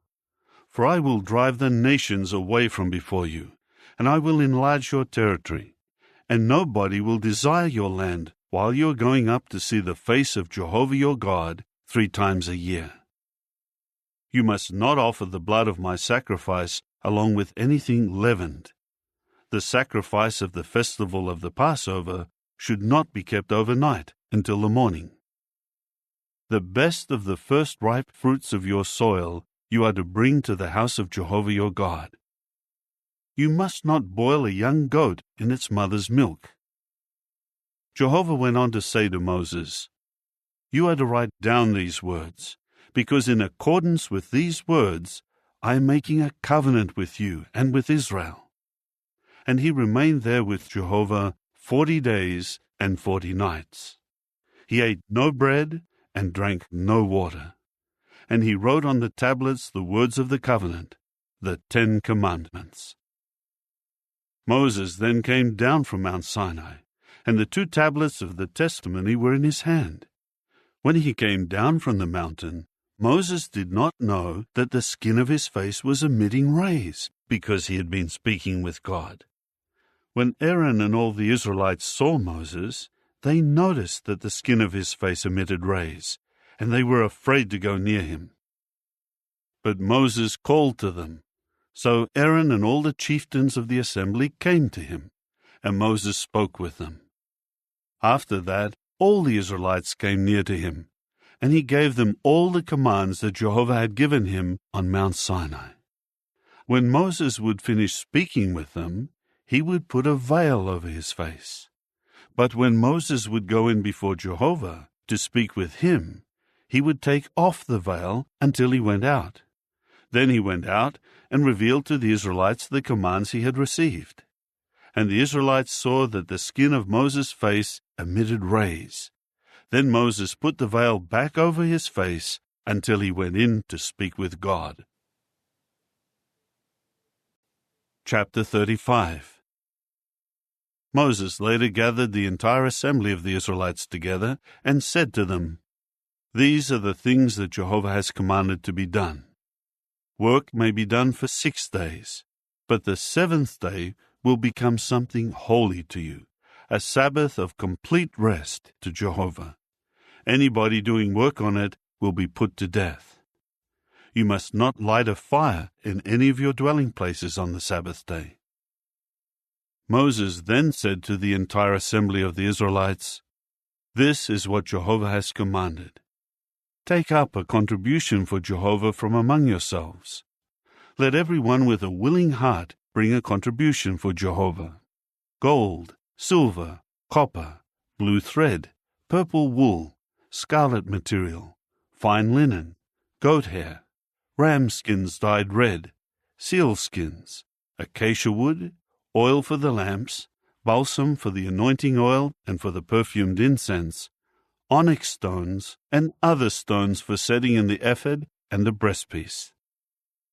Let all who are skilled among you come and make everything that Jehovah has commanded, namely the tabernacle with its tent and its covering, its clasps and its panel frames, its bars, its pillars, and its socket pedestals, the ark and its poles, the cover, and the curtain for the screen, the table and its poles, and all its utensils, and the showbread, the lampstand for light, and its utensils, and its lamps, and the oil for lighting, the altar of incense and its poles, the anointing oil, and the perfumed incense, the screen for the tabernacle's entrance, the altar of burnt offering and its copper grating, its poles, and all its utensils, the basin and its stand, the hanging curtains of the courtyard, its pillars and its socket pedestals, the screen of the entrance to the courtyard, the tent pins of the tabernacle,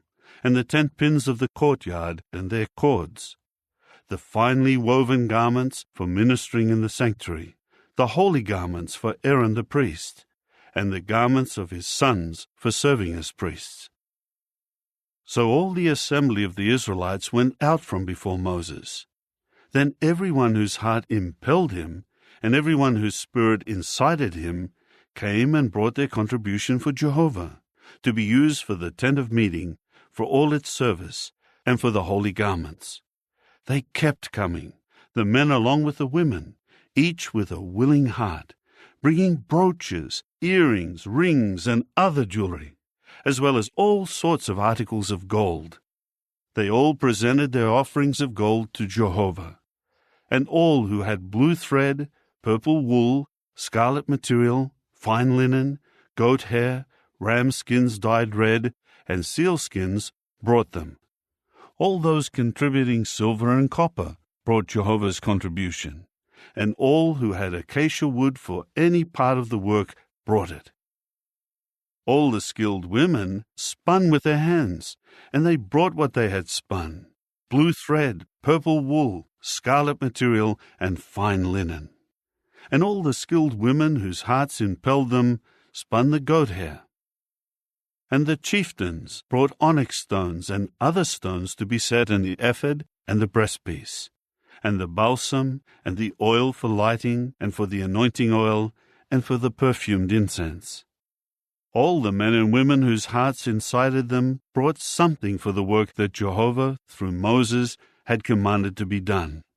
The Israelites brought it as a voluntary offering to Jehovah. Then Moses said to the Israelites, "See, Jehovah has chosen Bezalel, the son of Uri, the son of Hur of the tribe of Judah. He has filled him with the Spirit of God, giving him wisdom, understanding, and knowledge of every sort of craftsmanship, for making artistic designs, for working with gold, silver, and copper, for cutting and setting stones, and for making all kinds of artistic wood products. And he has put it into his heart to teach, he and Aholiab, the son of Ahisamach of the tribe of Dan. He has filled them with skill to do all the work of a craftsman, an embroiderer, and a weaver using blue thread, purple wool, scarlet material, and fine linen, and of a loom worker. These men will do every sort of work and prepare every sort of design. Chapter 36. Bezalel will work along with Aholiab and every skilled man to whom Jehovah has given wisdom and understanding, so as to know how to do all the work of the holy service, just as Jehovah has commanded. Moses then called Bezalel and Aholiab and every skilled man into whose heart Jehovah had put wisdom, everyone whose heart impelled him to volunteer to do the work. Then they took from Moses all the contribution that the Israelites had brought for the work of the holy service. However, these continued to bring him voluntary offerings, morning after morning. Then after they started the holy work, all the skilled workers were coming, one after another, and they were telling Moses, "The people are bringing much more than what is required for the work that Jehovah has commanded to be done." So Moses commanded that an announcement be made throughout the camp, saying, "Men and women, do not bring any more goods for the holy contribution." With that, the people were restrained from bringing in anything else. The goods were enough for all the work to be done, and more than enough. So all the skilled workers made the tabernacle of 10 tent cloths of fine twisted linen, blue thread, purple wool, and scarlet material. He made them with cherubs embroidered on them. Each tent cloth was 28 cubits long and 4 cubits wide. All the tent cloths were the same size. Then he joined 5 of the tent cloths together, and the other 5 tent cloths he joined together. After that, he made loops of blue thread on the edge of the one tent cloth where it would join. He did the same on the edge of the outermost tent cloth at the corresponding place where it would join. He made 50 loops on the one tent cloth and 50 loops on the other edge of the tent cloth at the place where it would join, so that the loops would be opposite one another. Finally, he made 50 gold clasps and joined the tent cloths together with the clasps, so that the tabernacle became one unit.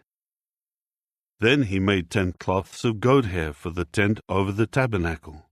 He made 11 tent cloths. Each tent cloth was 30 cubits long and 4 cubits wide. The 11 tent cloths were the same size. Then he joined 5 of the tent cloths together, and he joined the other 6 tent cloths together. Next he made 50 loops along the edge of the outermost tent cloth where it joined, and he made 50 loops along the edge of the other tent cloth that joined with it. And he made 50 copper clasps for joining the tent together to become one unit.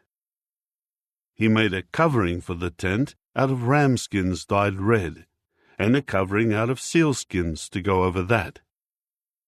Then he made out of acacia wood the tabernacle's panel frames, which stood upright. Each panel frame was 10 cubits high and 1.5 cubits wide. Each panel frame had 2 tenons joined to each other. That is how he made all the panel frames of the tabernacle.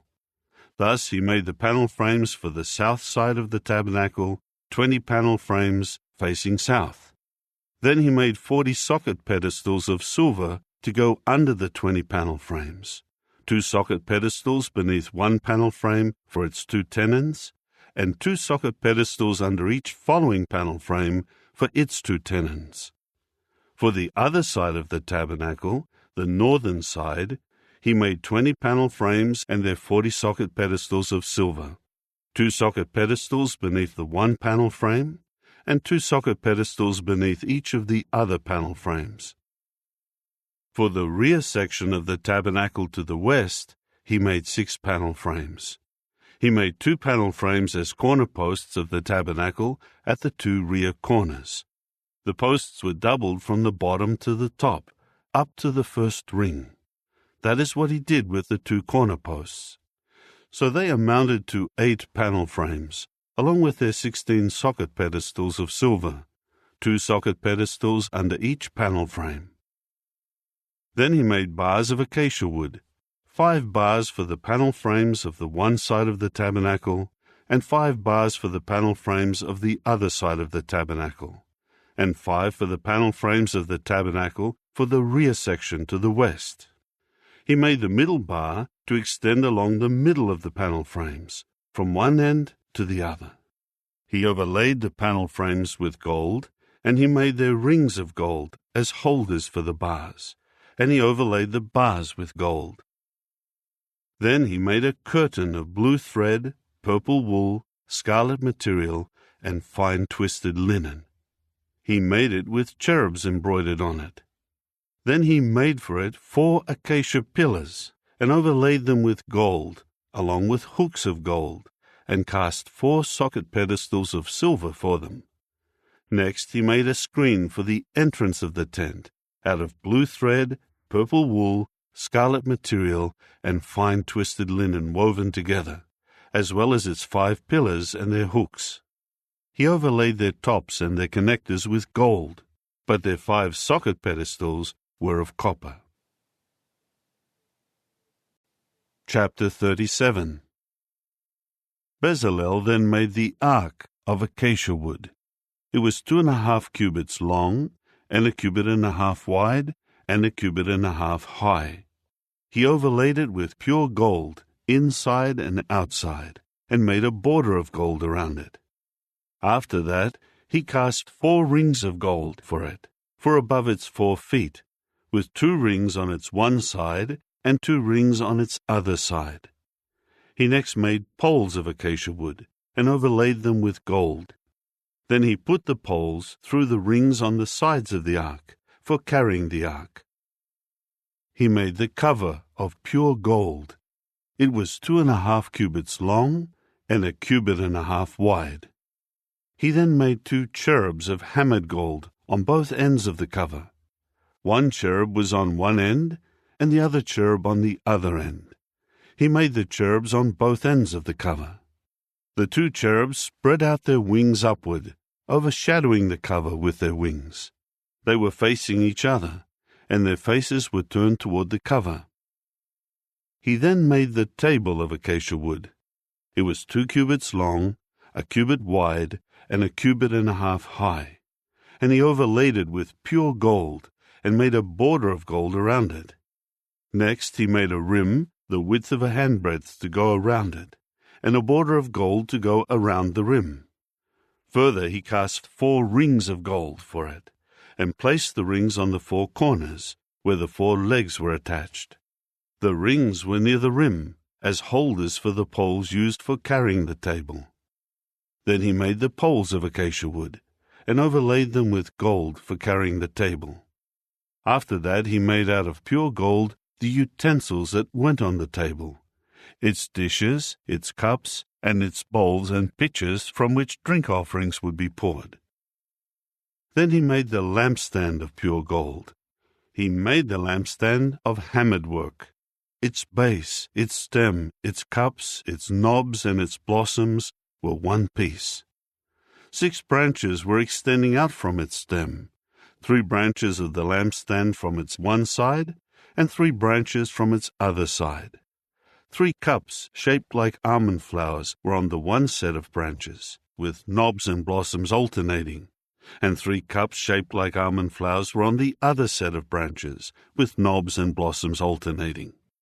This was done for the 6 branches extending out from the stem of the lampstand. And on the stem of the lampstand were 4 cups, shaped like almond flowers, with knobs and blossoms alternating. There was a knob under the first 2 branches that extended out of the stem, and a knob under the next 2 branches, and a knob under the next 2 branches, for the 6 branches extending out from the stem of the lampstand. The knobs and the branches and the whole lampstand were made to be one piece of pure hammered gold. Then he made its 7 lamps, and its snuffers, and its fire holders out of pure gold. He made it, along with all its utensils, from a talent of pure gold. He now made the altar of incense out of acacia wood. It was square, a cubit long, a cubit wide, and 2 cubits high. Its horns were one piece with it. He overlaid it with pure gold, its top surface and its sides all around, and its horns, and he made a border of gold around it. He made 2 rings of gold for it below its border on 2 opposite sides, to hold the poles used for carrying it. After that he made the poles of acacia wood and overlaid them with gold. He also made the holy anointing oil and the pure perfumed incense skillfully blended. Chapter 38. He made the altar of burnt offering out of acacia wood. It was square, 5 cubits long, 5 cubits wide, and 3 cubits high. Then he made its horns on its 4 corners. Its horns were one piece with it. Next he overlaid it with copper. After that he made all the utensils of the altar, the buckets, the shovels, the bowls, the forks, and the fire holders. All its utensils he made of copper. He also made a grating for the altar, a network of copper, under its rim, down toward its center. He cast 4 rings on the 4 corners, near the grating of copper, as holders for the poles. After that he made the poles of acacia wood, and overlaid them with copper. He inserted the poles into the rings on the sides of the altar for carrying it. He made the altar in the form of a hollow chest of planks. Then he made the basin of copper, and its copper stand. He used the mirrors of the women who were organized to serve at the entrance of the tent of meeting. Then he made the courtyard. For the south side of the courtyard, facing south, he made the hanging curtains of fine twisted linen, for 100 cubits. There were 20 pillars and 20 socket pedestals of copper, and the hooks of the pillars and their connectors were of silver. Also, for the north side, there were 100 cubits of hanging curtains. Their 20 pillars and their 20 socket pedestals were of copper. The hooks of the pillars and their connectors were of silver. But for the west side, the hanging curtains were for 50 cubits. There were 10 pillars and 10 socket pedestals, and the hooks of the pillars and their connectors were of silver. The width of the east side, toward the sun rising, was 50 cubits. There were 15 cubits of hanging curtains on the one wing, with 3 pillars and 3 socket pedestals. And for the other wing, on the other side of the entrance of the courtyard, there were hanging curtains for 15 cubits, with 3 pillars and 3 socket pedestals. All the hanging curtains around the courtyard were of fine twisted linen. The socket pedestals for the pillars were of copper. The hooks of the pillars and their connectors were of silver. The tops were overlaid with silver, and there were silver fasteners for all the pillars of the courtyard. The screen of the entrance of the courtyard was woven of blue thread, purple wool, scarlet material, and fine twisted linen. It was 20 cubits long and 5 cubits high, the same height as the hanging curtains of the courtyard. Their 4 pillars and their 4 socket pedestals were made of copper. Their hooks and connectors were of silver, and their tops were overlaid with silver. All the tent pins for the tabernacle and around the courtyard were of copper. The following is the inventory of the tabernacle of the testimony, which was inventoried at the command of Moses, as the responsibility of the Levites under the direction of Ithamar, the son of Aaron the priest. Bezalel, the son of Uri, the son of Hur of the tribe of Judah, did all that Jehovah had commanded Moses. With him was Aholiab, the son of Ahisamach of the tribe of Dan, a craftsman and an embroiderer, and a weaver of the blue thread, the purple wool, the scarlet material, and the fine linen. All the gold that was used for all the work of the holy place equaled the amount of the gold of the wave offering, 29 talents and 730 shekels by the standard shekel of the holy place. And the silver of the ones registered of the assembly was 100 talents and 1,775 shekels by the standard shekel of the holy place. The half shekel for each individual was half a shekel by the standard shekel of the holy place, for every man who was among those registered, from 20 years of age and up, amounting to 603,550. The casting of the socket pedestals of the holy place and the socket pedestals of the curtain amounted to 100 talents. 100 socket pedestals equaled 100 talents. 1 talent for each socket pedestal. From the 1,775 shekels, he made hooks for the pillars and overlaid their tops and joined them together. The copper of the offering was 70 talents and 2,400 shekels. With this he made the socket pedestals of the entrance of the tent of meeting, the copper altar and its copper grating, all the utensils of the altar, the socket pedestals around the courtyard, the socket pedestals of the entrance of the courtyard, and all the tent pins of the tabernacle, and all the tent pins around the courtyard. Chapter 39. From the blue thread, the purple wool, and the scarlet material, they made finely woven garments for ministering in the holy place. They made the holy garments that were for Aaron, just as Jehovah had commanded Moses. He made the ephod of gold, blue thread, purple wool, scarlet material, and fine twisted linen. They hammered plates of gold into thin sheets, and he cut it into threads, to work in with the blue thread, the purple wool, the scarlet material, and the fine linen, and it was embroidered. They made shoulder pieces for it that were joined at its 2 top edges. And the woven belt, which was attached to the ephod for tying it securely in position, was made of the same material, of gold, blue thread, purple wool, scarlet material, and fine twisted linen, just as Jehovah had commanded Moses. Then they mounted the onyx stones in gold settings, and they engraved them with the names of the sons of Israel, as they would engrave a seal. He placed them on the shoulder pieces of the ephod as memorial stones for the sons of Israel, just as Jehovah had commanded Moses. Then he made the breastpiece with the workmanship of an embroiderer, like the workmanship of the ephod, out of gold, blue thread, purple wool, scarlet material, and fine twisted linen. It was square when doubled. They made the breastpiece, which when doubled was as long and as wide as the span of the hand.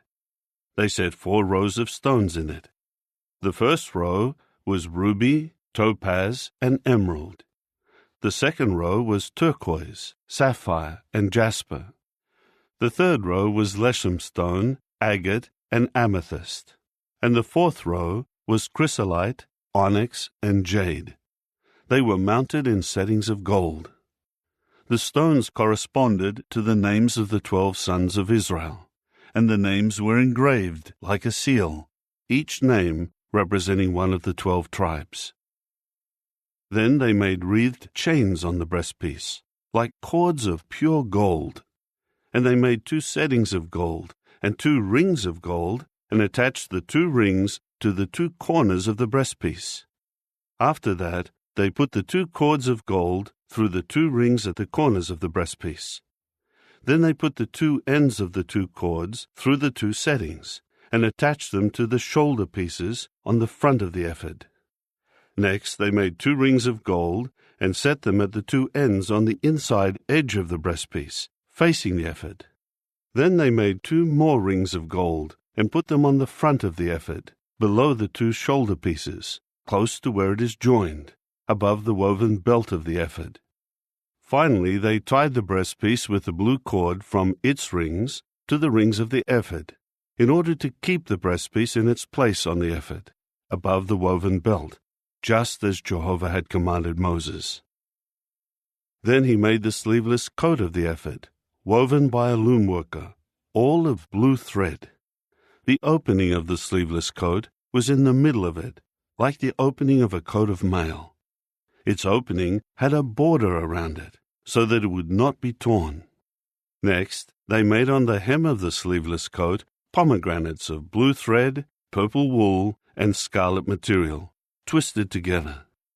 And they made bells of pure gold, and put the bells in between the pomegranates, all around the hem of the sleeveless coat, in between the pomegranates. They alternated a bell and a pomegranate, a bell and a pomegranate, all around the hem of the sleeveless coat, which was used for ministering, just as Jehovah had commanded Moses. And they made the robes of fine linen, woven by a loom worker, for Aaron and his sons, and the turban of fine linen, the ornamental headgear of fine linen, the linen shorts of fine twisted linen, and the sash of fine twisted linen, blue thread, purple wool, and scarlet material woven together, just as Jehovah had commanded Moses. Finally, they made the shining plate, the holy sign of dedication, out of pure gold, and inscribed on it an inscription as one would engrave a seal: "Holiness belongs to Jehovah." They attached to it a cord made from blue thread in order to put it on the turban, just as Jehovah had commanded Moses. So all the work for the tabernacle, the tent of meeting, was completed, and the Israelites did everything that Jehovah had commanded Moses. They did just so.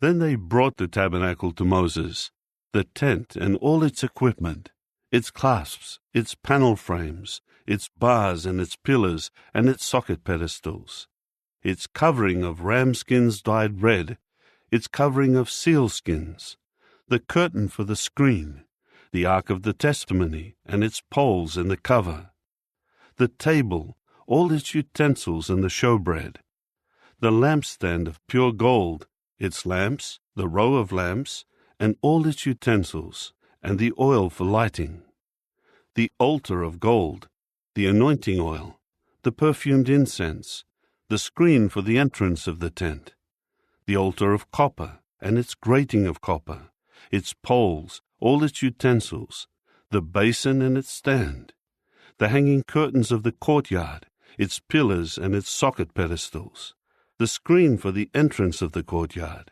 its tent cords and its tent pins, and all the utensils for the service of the tabernacle, for the tent of meeting, the finely woven garments for ministering in the sanctuary, the holy garments for Aaron the priest, and the garments of his sons for serving as priests. According to all that Jehovah had commanded Moses, that was how the Israelites did all the work. When Moses inspected all their work, he saw that they had done it just as Jehovah had commanded, and Moses blessed them. Chapter 40. Then Jehovah said to Moses, "On the first day of the first month, you are to set up the tabernacle, the tent of meeting. Place the ark of the testimony in it, and screen off the ark with a curtain. You are to bring the table in, and arrange the things that belong on it, and bring in the lampstand, and light its lamps. Then put the golden altar for incense before the ark of the testimony, and put the screen for the entrance of the tabernacle in place. You are to put the altar of burnt offering before the entrance of the tabernacle, the tent of meeting, and place the basin between the tent of meeting and the altar, and put water in it. Then set up the courtyard around it, and put up the screen for the entrance of the courtyard. Next, you are to take the anointing oil, and anoint the tabernacle and all that is in it, and sanctify it and all its utensils, so that it will become something holy.